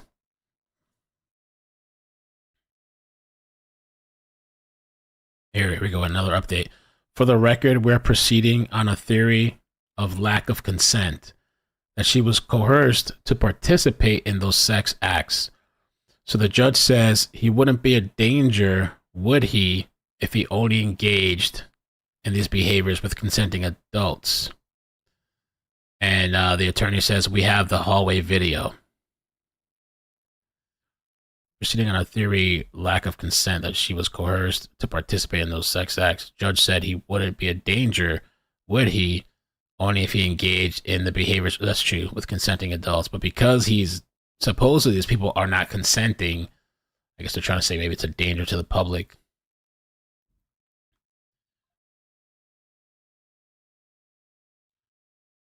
Okay, let's see. What else we got? The bail, they haven't said yet whether it was denied or not. Right now, that's what they're arguing in the court. And then once they're done arguing it, I guess the judge has to make a decision, and I guess they're going to come out the courthouse after.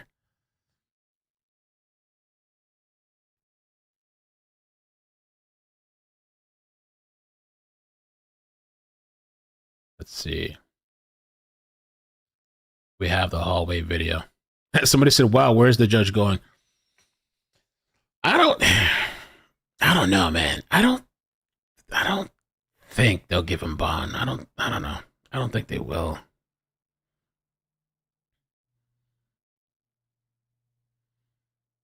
I don't know. It's hard to say.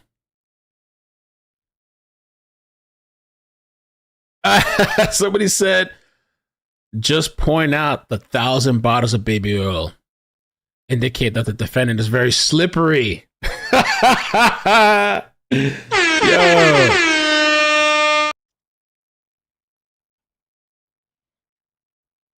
All right, let's see. Refresh.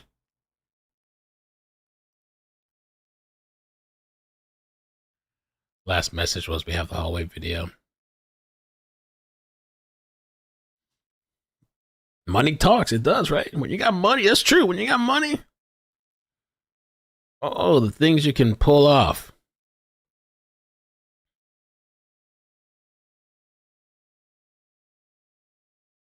Still waiting on a reply. Better not give him bail.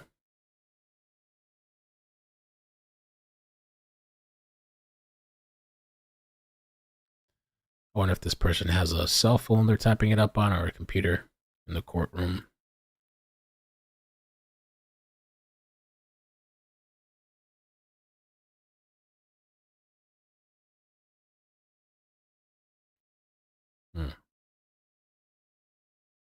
Somebody said you can't get consent if you've been drugged.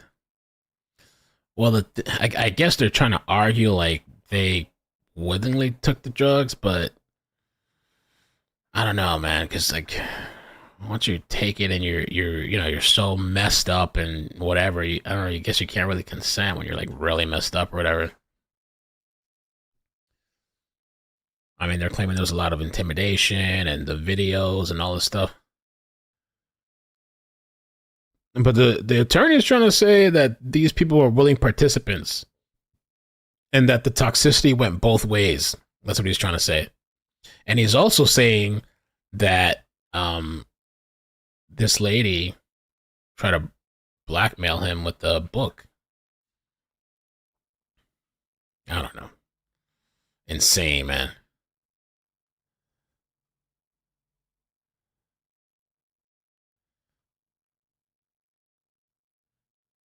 Somebody mad over here. Somebody on Twitter watching me said, Ick and Melody had a good personality. This is weird. I didn't even comment on this person's post. They're just watching the YouTube video and then leaving a comment under the post that I'm reading, even though I haven't left a comment or nothing. Weird.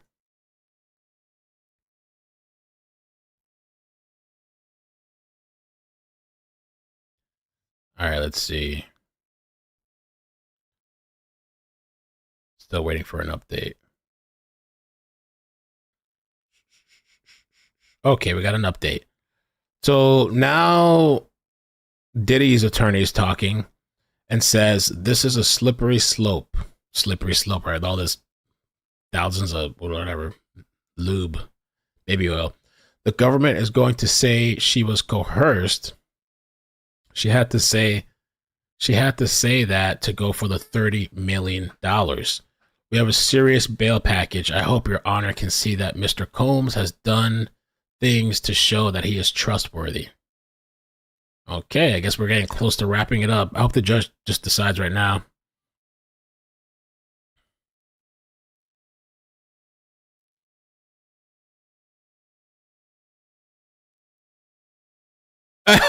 This chick said the irony.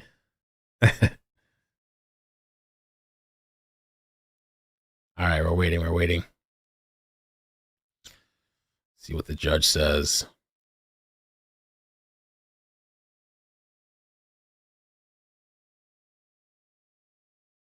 Damn, if this like trial was streamed, it would have been so interesting to see. But I don't think they're gonna. With the Fed case like that, they're not gonna stream it. Especially, I guess there's probably a lot of sensitive stuff in there too. So there's another update. Diddy's attorney says, I'm trusting you. Okay, I'm asking you to trust me. I have my eye on him. We speak 5 times a day. I want to thank you, Your Honor. The Honor says, thank you. I'm going to take a short recess and invite pretrial services to join me in the robing room. Judge leaves the courtroom. Okay, so now we're waiting. They're going to take a little recess. I guess the judge has to decide. And the attorney's making a plea. Saying, trust me. I have my eye on him.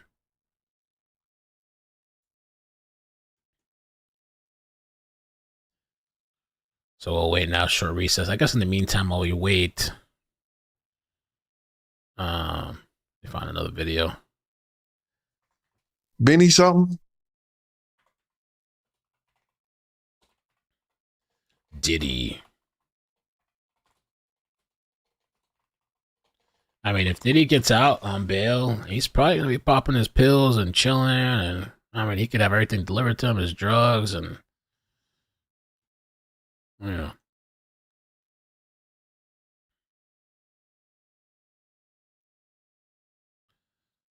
Oh, I mean, I didn't know this guy interviewed him.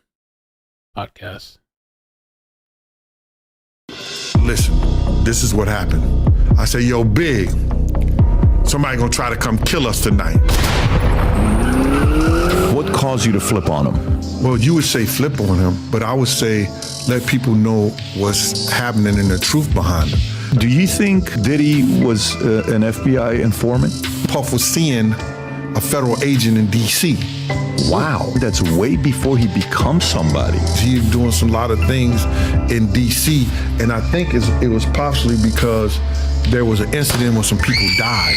Puff don't listen. You know, I'm still having nightmares about those 9 kids that died at City College. I went to therapy. You'll never get over stuff like that, man.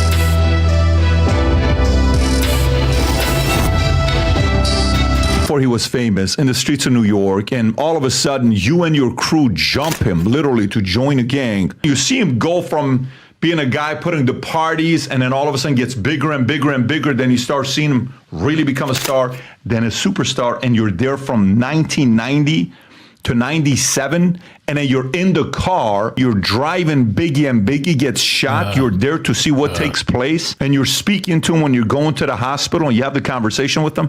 That's Gene Deal. Some of the stories he told today was very interesting. If you've ever seen a movie, American Gangster, there's Frank Lucas, there's Nicky Barnes. Stories about Diddy's father, Melvin Combs, being tied to working with Nicky Barnes, and he was a hustler, and some of the very interesting story he breaks down. And then his conversation with 50 Cent, something that 50 Cent told him, as well as speaking to Biggie's mom and how Biggie's mom feels about Diddy. Anyways, a lot of stories. Got heated at a point, he got upset at a point, and you'll see him getting very energized and emotional. But if you're somebody that follows the story of what's going on with Diddy, you're going to hear it from a very different perspective than the man who spent hundreds of hours with him behind closed doors, and that's Gene Deal. 30 seconds. Did you ever think you would make it? I feel I'm so close I could taste sweet victory. All right, let's see. Of course, murder documents after gangster Dwayne Keefe D. Davis accused him of paying $1 million for the hit. So today we have Diddy's former bodyguard here with us, Gene Deal, who's made a lot of, listen, he's been talking for many years. And Rob, I think the oldest video we found of Gene to start talking about this stuff was, I believe, 8 years ago, where you're literally looking at the camera talking to Diddy about different stories and things that happened. Here's some of the stories we've heard from you, allegations over the years. Casey Ventura, you allege that Diddy was grooming her, exploiting her dreams and talent for his benefit. Kim Porter claims that Diddy attempted to physically assault his late ex, Kim Porter. Usher, you criticized Usher for praising Diddy despite allegedly being groomed by him when he was a teenager. Tupac, you suggested that Diddy might be implicated in the murder of Tupac. Sexual misconduct and federal investigations. You discussed a federal investigation into Diddy's allegations involvement in sex trafficking and sexual misconduct. Continues. Alleged encounter with Ja Rule, meaning they had a sexual encounter together. Freak-off tapes. You got murder of Biggie Smalls. You got other sexual misconduct allegations that I can continue going into. I guess, Gene, first of all, appreciate you for being on a podcast and talking about this. And I know the team said you have certain things that you want to talk about that maybe you haven't spoken about before, which I'm looking forward to hearing about that. But my opening question for you would be, when's the first time you and him established a relationship where you started working with him as his bodyguard? And when is the last encounter you had where you worked for him? First time to the last time, what was that timeline? Well, if you say the first time, it would have to be in round 90 when he got jumped into a group of ours called the Same Gang. Literally jumped into? Right. Like when I think about jumped into, he's jumped. Well, he ran first. Okay, and got it. And then the guys caught him. And if you look on the back of my book, that's the crew right there. On the back of the book. The younger guys caught him. We was on 44th and 8th Avenue, 144th Street and 8th Avenue. He ran down to 127th Street. And they caught him and they brought him all the way back up, roughed him up pretty bad. How bad was it? It wasn't bad at all, but it was enough to embarrass him real good, because D. Ferg, who was one of the, like A$AP Ferg father, he's a rapper. He owned the clothing line. Him and Puff was real close, so he didn't want him hurt too bad. So we just more so embarrassed him. The older guys, like taking champagne bottles, splashing in his face, hitting him with cakes in the head and everything, smacking with cakes and everything. We let the younger guys rough them up, you know what I'm saying? So That was about in 90 when he got into the same gang. So he's born 69, 90, he's 21 years old when this happens. Yeah. Was he tough? Did he have his father was a tough, somebody that was in the military and was linked to Nicky Barnes and Frank Lucas, and he was a heroin dealer. So maybe he had a little bit of the genes, but was he somebody that you would say, he was a tough guy, he could stand up, he wasn't afraid? Puff wasn't no pushover. Okay. I don't know why people would think that he was just a total pushover. He knew, like certain guys do, they know who to mess with and who not to mess with. Got it. You know what I'm saying? And that's any guys in the street. It's very few guys that don't care who the guy is. You know what I'm saying? Like, when I grew up in St. Louis, we went toe to toe. We didn't care who you was or where you was from or what's your size or nothing like that. We were taught like that. So to get back to your question, it was about 90 when he got jumped in, and he was having a problem at a club called The Building and the Red Zone. The Building is where he did unsigned hype. That's where you seen Queen Latifah, leaders of the new schools. If you looked at that movie Juice. Hold on a second. I think the judge stepped back in, and with Judge out of courtroom with pretrial services rep, Combs is sitting at the defense table with his attorney, who is gesturing in front of him. Judge is back. Judge, in this case, sorry, counsel's not here. My apologies. All right, so we're waiting. So the judge is back. Judge is back.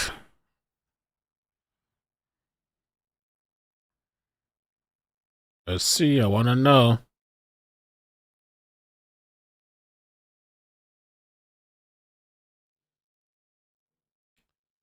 Okay, so they're waiting for counsel. Counsel should have been there. Why they left?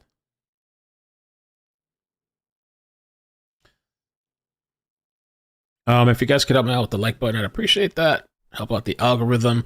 Also, oh shit! I was about to say I need to reach 210,000 subs. Like, I went to check how many subs I have, and I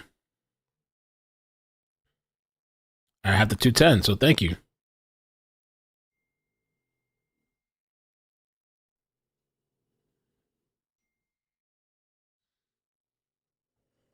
All right. Amazing. So let's see. Okay, prosecutors file back in to the front table. The judge says, Mr. Agnifilo, do we need to wait for your partner? He says, I really appreciate it. Okay, so we're still waiting. I think they're going to give a decision now.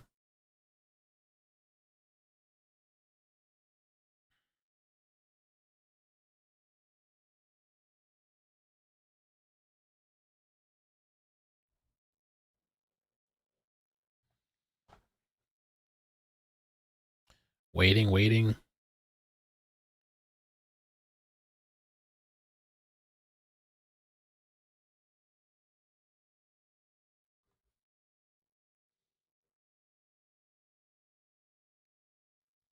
Okay.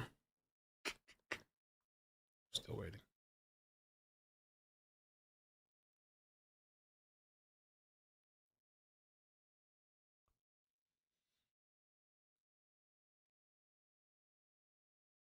I guess his partner, maybe another attorney partner that he has. Attorneys dipped out when he took it was a really short break the judge took.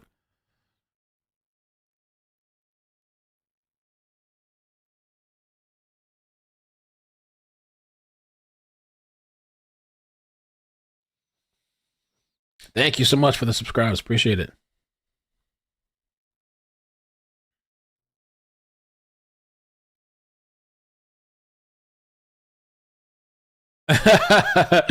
Kim Sparkle said, all these days waiting for the press conference, you're going to need a Diddy IV. That Diddy IV. Okay, still waiting.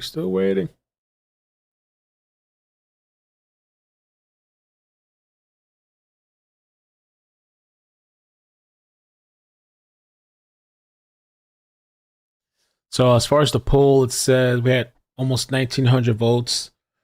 29% say they believe the bond will be approved. 71% say no. So we'll see. It'd be really interesting if Diddy gets out, gets to go home under supervision. Oh no. Hold on a second. Let me. Okay. I want to make sure my internet doesn't act up. You see this works? Okay, good. I was trying to load up the Twitter, but it's not working for me. There we go. Oh no. Weird.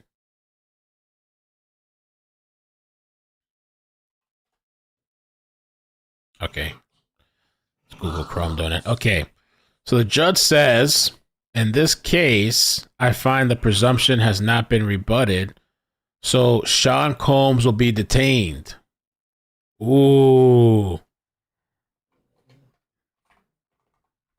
No bail. No bail or bond? Bail/bond for Diddy.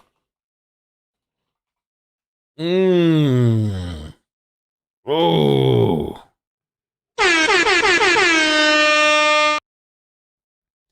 No bail. No bail for Diddy, man. Now we'll see once however long it takes to get out. We'll see if they do a little press conference now. No bail. Daddy, I like when you scrambling and scraping for shit. No. I like that.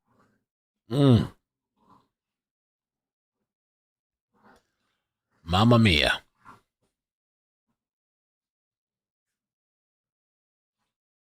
So he's probably not going to be able to get high for a while, unless he finds a plug inside where he's at.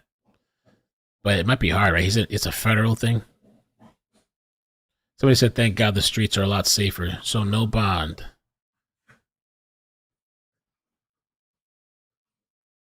Nope. No, he's being denied bond. Yep. Bond denied. Diddy. Wait, is that what? Did I just see Tickle Tits?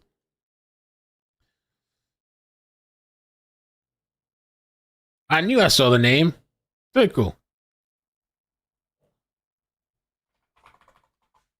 On Twitter. Wow. Let me see what else, if they say anything else. Diddy's probably pissed. Probably not used to not getting his way. And money not getting him out of a situation. Sean Combs will remain detained. Judge has ruled an SDNY. Inner City Press Live tweeted below. Okay. All right. So I'm wondering if they're going to come out the courthouse now.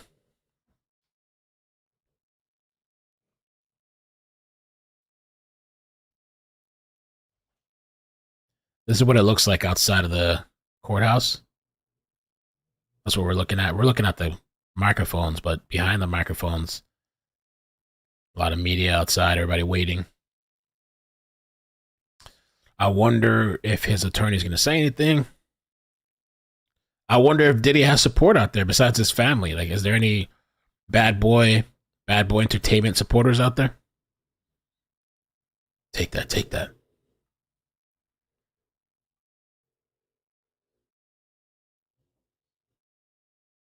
The judge says there was significant violence and weapons around. Also, coercion of witnesses, even gentle coercion, can be effective. The type of behavior we're talking about happens behind closed doors. I thank your family members for. I think he meant to say I thank your family members for coming, but I cannot release him. Oof. Cannot. So his sons came there, by the way, for the new people that joined. His sons came in support. They said his daughters weren't there, but his sons came in support. The adult sons. And the judge says, no, can't do it. Sorry.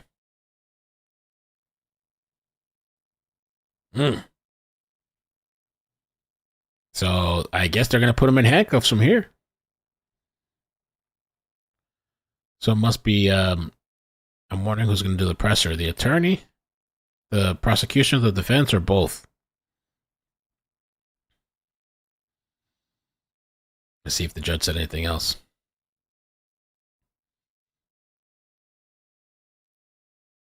The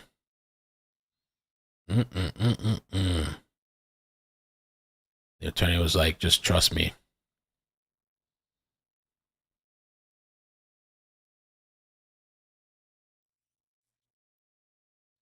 All right, we'll keep waiting to see for the next update for the judge and for these people to come outside.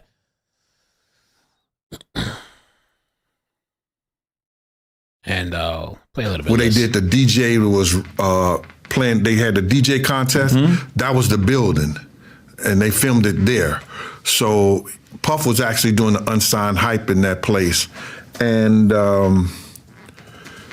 he was having problems, and he needed to get the money home. He needed to get the money home, you know, from collecting the money that night at the place, then make sure he got home safe. So D. Ferg said, why don't you get Gene? Gene will do it for you, you know what I'm saying? So he asked me, so I was making sure that he was taking the money back to, at this time we were going to 111th Street and 5th Avenue, where Kirk Burroughs used to live at. And I would either follow him or drop him off right there at Kirk Burroughs' house.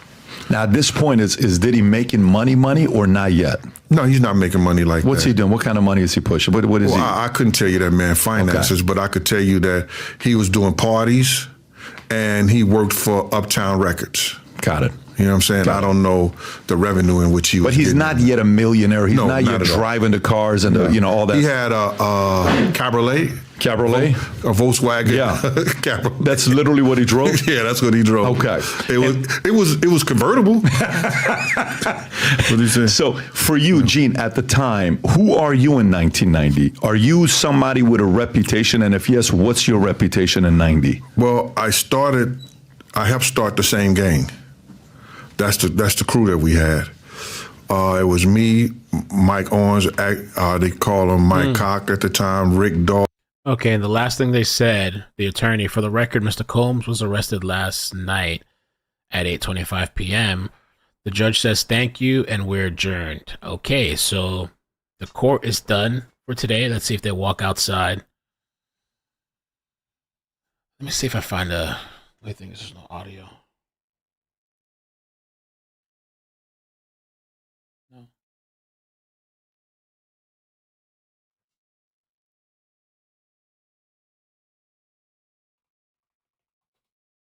Outside courthouse.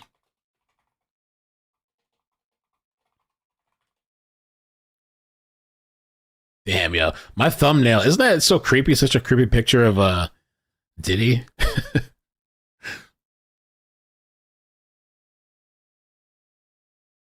Please. So what's the plan? The plan is that no one gets... Guys, we should just all gang up on the videographer, right? Sounds good. You tell us what to do and we'll do it. Let's just all be good to each other. Okay. Are we staying long lens until a certain point? Yeah. What point is that? Honestly, the point to the first person doesn't. So you fucking start walking in front of them. We're with you. I'm going to hold until they get to the bottom of the stairs. Okay, that's fair. Look at this crew.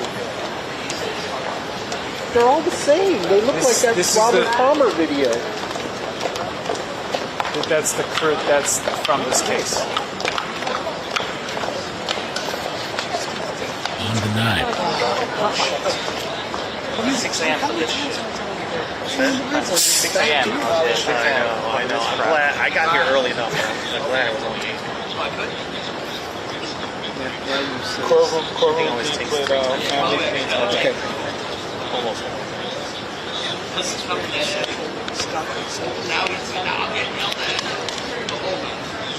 Steve Sands, why don't you keep saying those dirty things?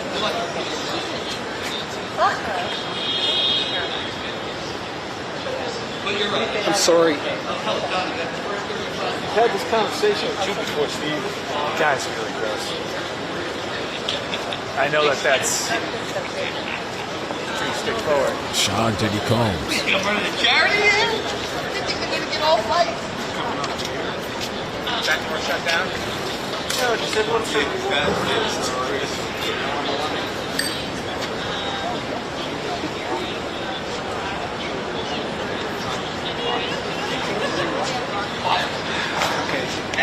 bottom of the steps, right? Should we break? No, at this point, there's so many jabronis, this is just going to be a mess. Yep.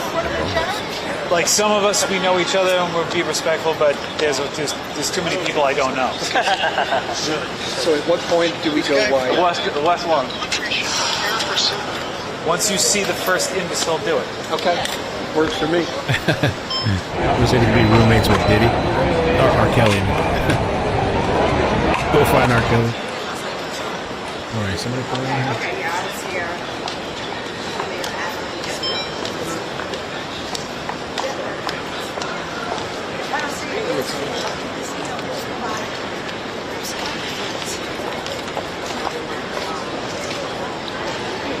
Maybe. No one left work, so they're not coming out.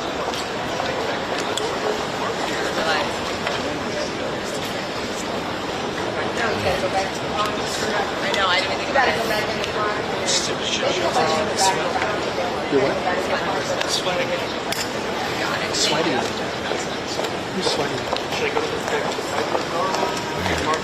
Sure. There's no chance the sun's gonna let us speak, right? No. I mean, if they did, I'd be shocked. Is Long Prom really delayed? Now we're all here and then they go, oh, it's fake. There are 2 exits. The 2 exits? Let me see. Oh, it looks like there's 2 sides. I'm just happy you're here. Oh no, it's the same. No, it's the same thing. Okay, okay. Let me see.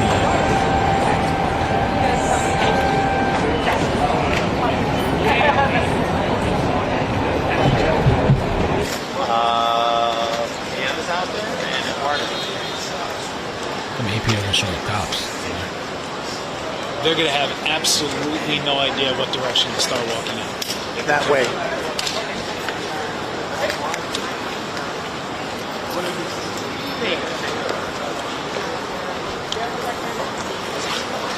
Sun looks like him. If that's the case, then I'll stand next to me.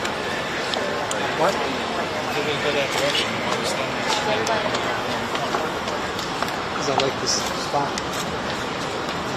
Diddy. What if they go that way? You see what I mean? You see that giant pain in my ass? You asked. Asked and answered. Asked and answered, counselor. It's amazing, Tim, it's amazing that fucking Steve Sands was able to shot for like a fucking less than an hour and just already caused trouble. What did he do? Was that why people are yelling over there? Yeah, because he's fucking threatening Barry. He's like, oh, slash your tire. Did he really threaten him? Yeah. Slash his tires. Yeah. Out of control. Come on, Diddy. What's up, everybody? Thank you for hanging out with me today. It's been a long day. Long day. Bail denied. The diddler. Somebody, Jennifer Coffee over at Facebook predicts that he could go to jail for decades on the RICO charge.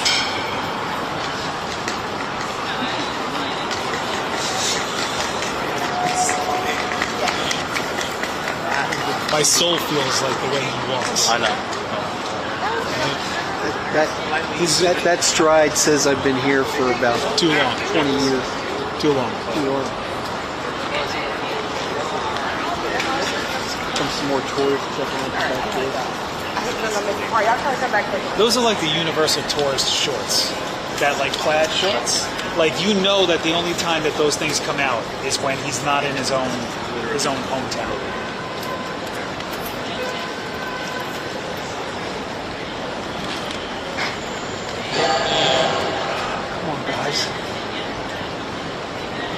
Where's Diddy? And the attorneys. Lock him up. Getting ready for your favorite week of the year? What's that? Next week? General debate? It's going to be good. It's going to be a good year, right? It's going to be good. Yeah. make a little short video for this stuff. Tuesday's looking really good. Tuesdays, yeah. Good lineup, right? Good lineup. Yeah. They're gonna hit all the high notes. They're gonna play. By Wednesday, They're gonna play They're gonna play Rocket Man. They're gonna play the We're the Best Country in the World. They're gonna play the Born in the USA. don't forget you throw a security council into that mix. That's one of them. You see somebody? Yeah, the guy, he's the one in the red hat. He came in with the Suns, but I mean, he is one of the Oh, here they are. Which door? Heads up. With the attorney? I think this is attorney, right? I'm not sure. Is that Diddy's attorney? You guys are creeping up on the right. We're gonna have to go wide angle in here. Oh, no.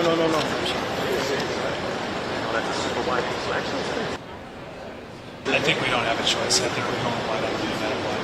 No, we can move. Well, I mean, I'm already getting Oh, it looks like two sides. It is different. It looks like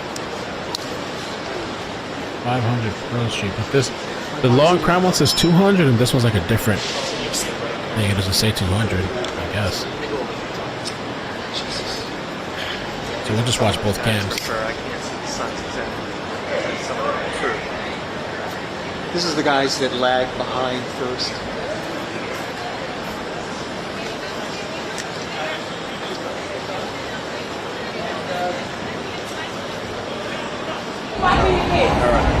So this was the first step. We have a bail appeal scheduled for tomorrow at 3:30 in front of Judge Carter, the district judge assigned to this case. I think that we made the points that we've been wanting to make. I think he came out. Mr. Combs is a fighter. He's going to fight this to the end. He's innocent. He came to New York to establish his innocence. He's not afraid. He's not afraid of the charges. There's nothing that the government said in their presentation today that changes anyone's mind about anything. He's been looking forward to this day. He's been looking forward to clearing his name, and he's going to clear his name. And we're going to stand by his side as he does. We believe in him wholeheartedly. He didn't do these things. This was a 10-year relationship. There's no coercion. There's no crime. There's basically just, someone who brought a civil case and now is finding themselves as a witness in a criminal case. And we're going to fight this case with everything we have, as is he. And eventually he's going to be shown to be innocent. And so tomorrow we fight again, and we'll fight every day until we don't have to fight anymore. Where is he being detained? I don't know. The question is, why did it happen last night instead of today? I don't know the answer to that question. I just want to make one point very clear. We have no power. All we can do is show good faith. He got on a plane and he came here. And if he stayed here for one day before the case started, or for 1 year before the case started, he was going to stay as long as he needed to stay. It ends up being only 12 days. That's fine. That's what the government wanted to do. The government didn't want him to turn himself in. He came here to turn himself in. Why doesn't the government want him to turn himself in? Because then they can't ask for detention. So they go and they arrest him. They arrest a guy who came to New York to turn himself in. But we're going to make all these points again tomorrow, and we'll make them as much as we can until we get him out. So that's all I have. Wow. Huh? Tomorrow. Yeah, tomorrow. Wait, what was the question? We're appealing it. We're no bail. No bail. He's detained. We're appealing it. Oh, I'm sorry. We're appealing the decision to hold him without bail. Tomorrow at 3:30. 3:30. Same place. Ooh. Bail appeal. Bail appeal tomorrow, 3:30, same courtroom, different judge. He's doing fine. He's a fighter. And he's going to fight this. All right, I'm going to go. Thank you. I don't get into that stuff. Okay, what is it? Tomorrow, 2 p.m.? 3 p.m.? Bail appeal. Bail appeal tomorrow, 3:30, same courtroom, 3:30. different judge. He's doing fine. He's a fighter. And he's going to fight this. All right, I'm going to go. Thank you. I don't get into that stuff. How are the twins? Everyone's doing okay.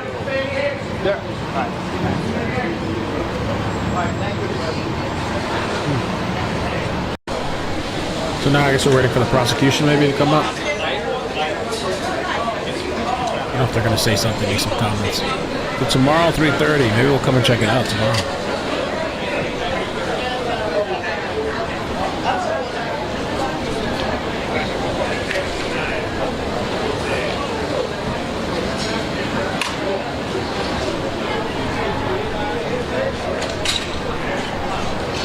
Oh. Okay.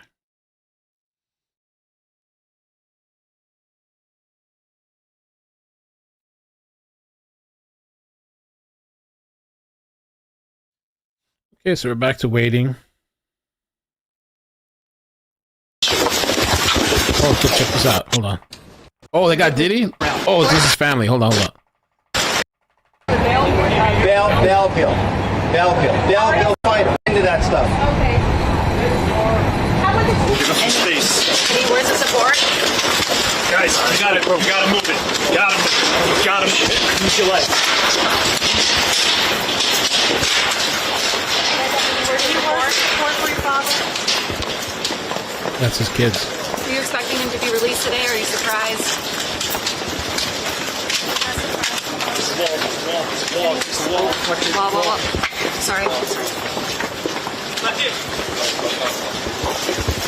Guys. Move back. Why are you here? Oh, careful, guys, easy, guys. Get around. Oh, now we're back. Media frenzy. How can you support your father? I am betting that the appeal will be denied.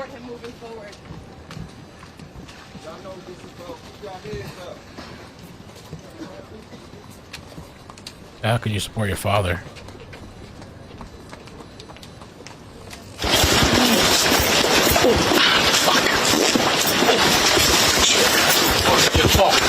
You are an issue.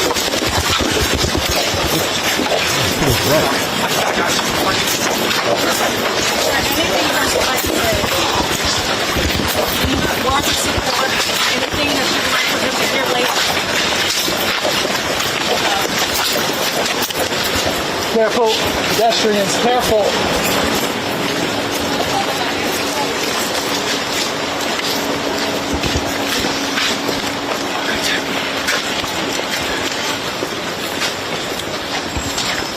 Keep it strong. Not now. On everything. Yes. Does the attorney have anything to say? How are you feeling, sir?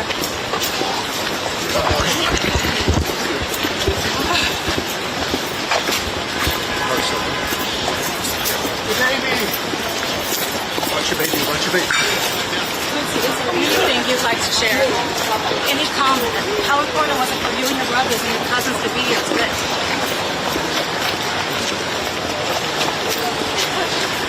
You guys park.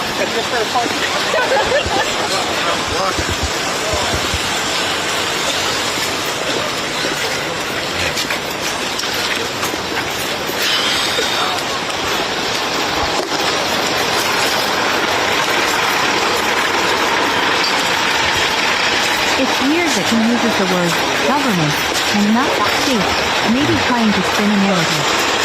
Same with the Trump comment earlier. Oh, it's the feds. I think that's what we're talking about. Thanks for the spot. Thank you. And they're chasing the people. Get it, zombies in New York. Get him.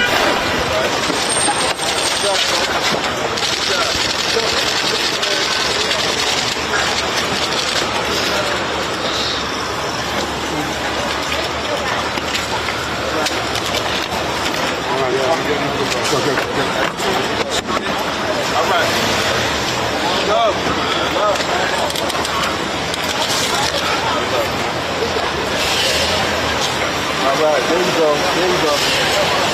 All right. Okay.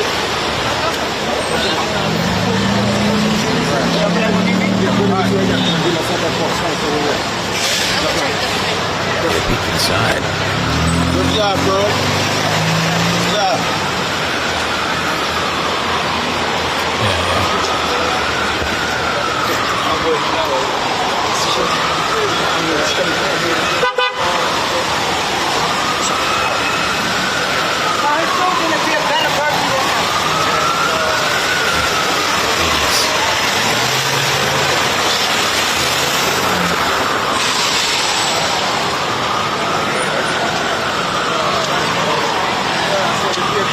incredible. I yelled back to you. One guy was one son. The other two. The one that we were on from the beginning. Yeah, he was one son. There was one son. The other two sons, they came in after into the Yeah, the other two was. No one said anything to anybody, right? All right. Wait. Green Johnny. Yeah. Brilliant. All right, that's it. Mike Clay.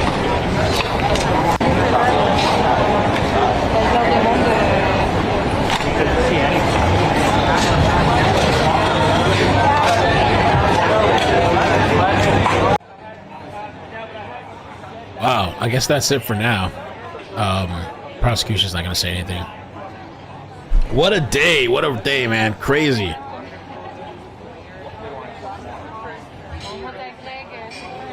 Somebody said it's gonna be Epstein. Peanut Lay says he's gonna be Epstein. Oh boy.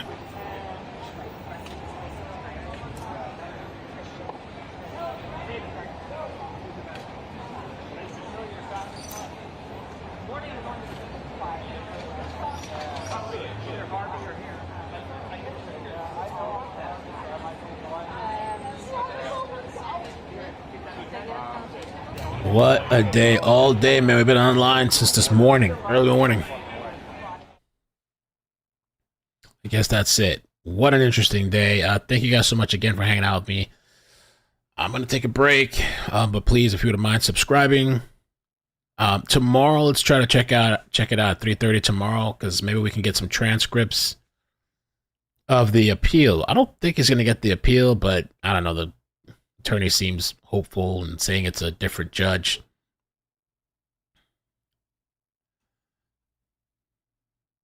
Jail is not bail. Sean Combs is ordered detained by the SDNY Inner City Press. Okay. Diddy offered $50 million. What a day. What a day, man. And thank you. We hit a 210,000. So if you wouldn't mind subscribing, if you haven't done so already, I appreciate it. And if you haven't seen any of the previous videos today, check it out. Some earlier. And we'll be following the Diddy case, all right? All right, thank you guys so much. Have a good night. Take care. Peace. Bye. Bloop, bloop, bloop, bloop, bloop. Thank you, Susan. Yeah, what a day today. It's incredible. It was just crazy. Love you guys. Take care, man. Bye. Bloop, bloop, bloop, bloop, bloop, bloop, bloop. Sign up to the mailing list too if you want to. If you want email notifications. Some people like email. Okay? Take care. Peace. Bye. Bloop, bloop, bloop, bloop, bloop, bloop, bloop, bloop. Oh, wait. Subscribe to the second page too if you like chases and all that stuff. If you want chases. Trying to do the plug. The plug, man. Thank you guys so much. I love you. It was an incredible day today. I'm telling you, man, I think it's like the little bit of exercising, the walks, doing all this health stuff, trying to be healthier. I think it's I don't know, got me going. Maybe it's the mushroom coffee. I don't know. The mushroom coffee. I don't know. All right. Take care, guys. Peace. Bye. Bloop. Bloop, bloop. Hey, Wendy. Hope you're doing good. Erica, Tammy. Bye. Did you know about the 1,000 bottles of baby oil? Yeah.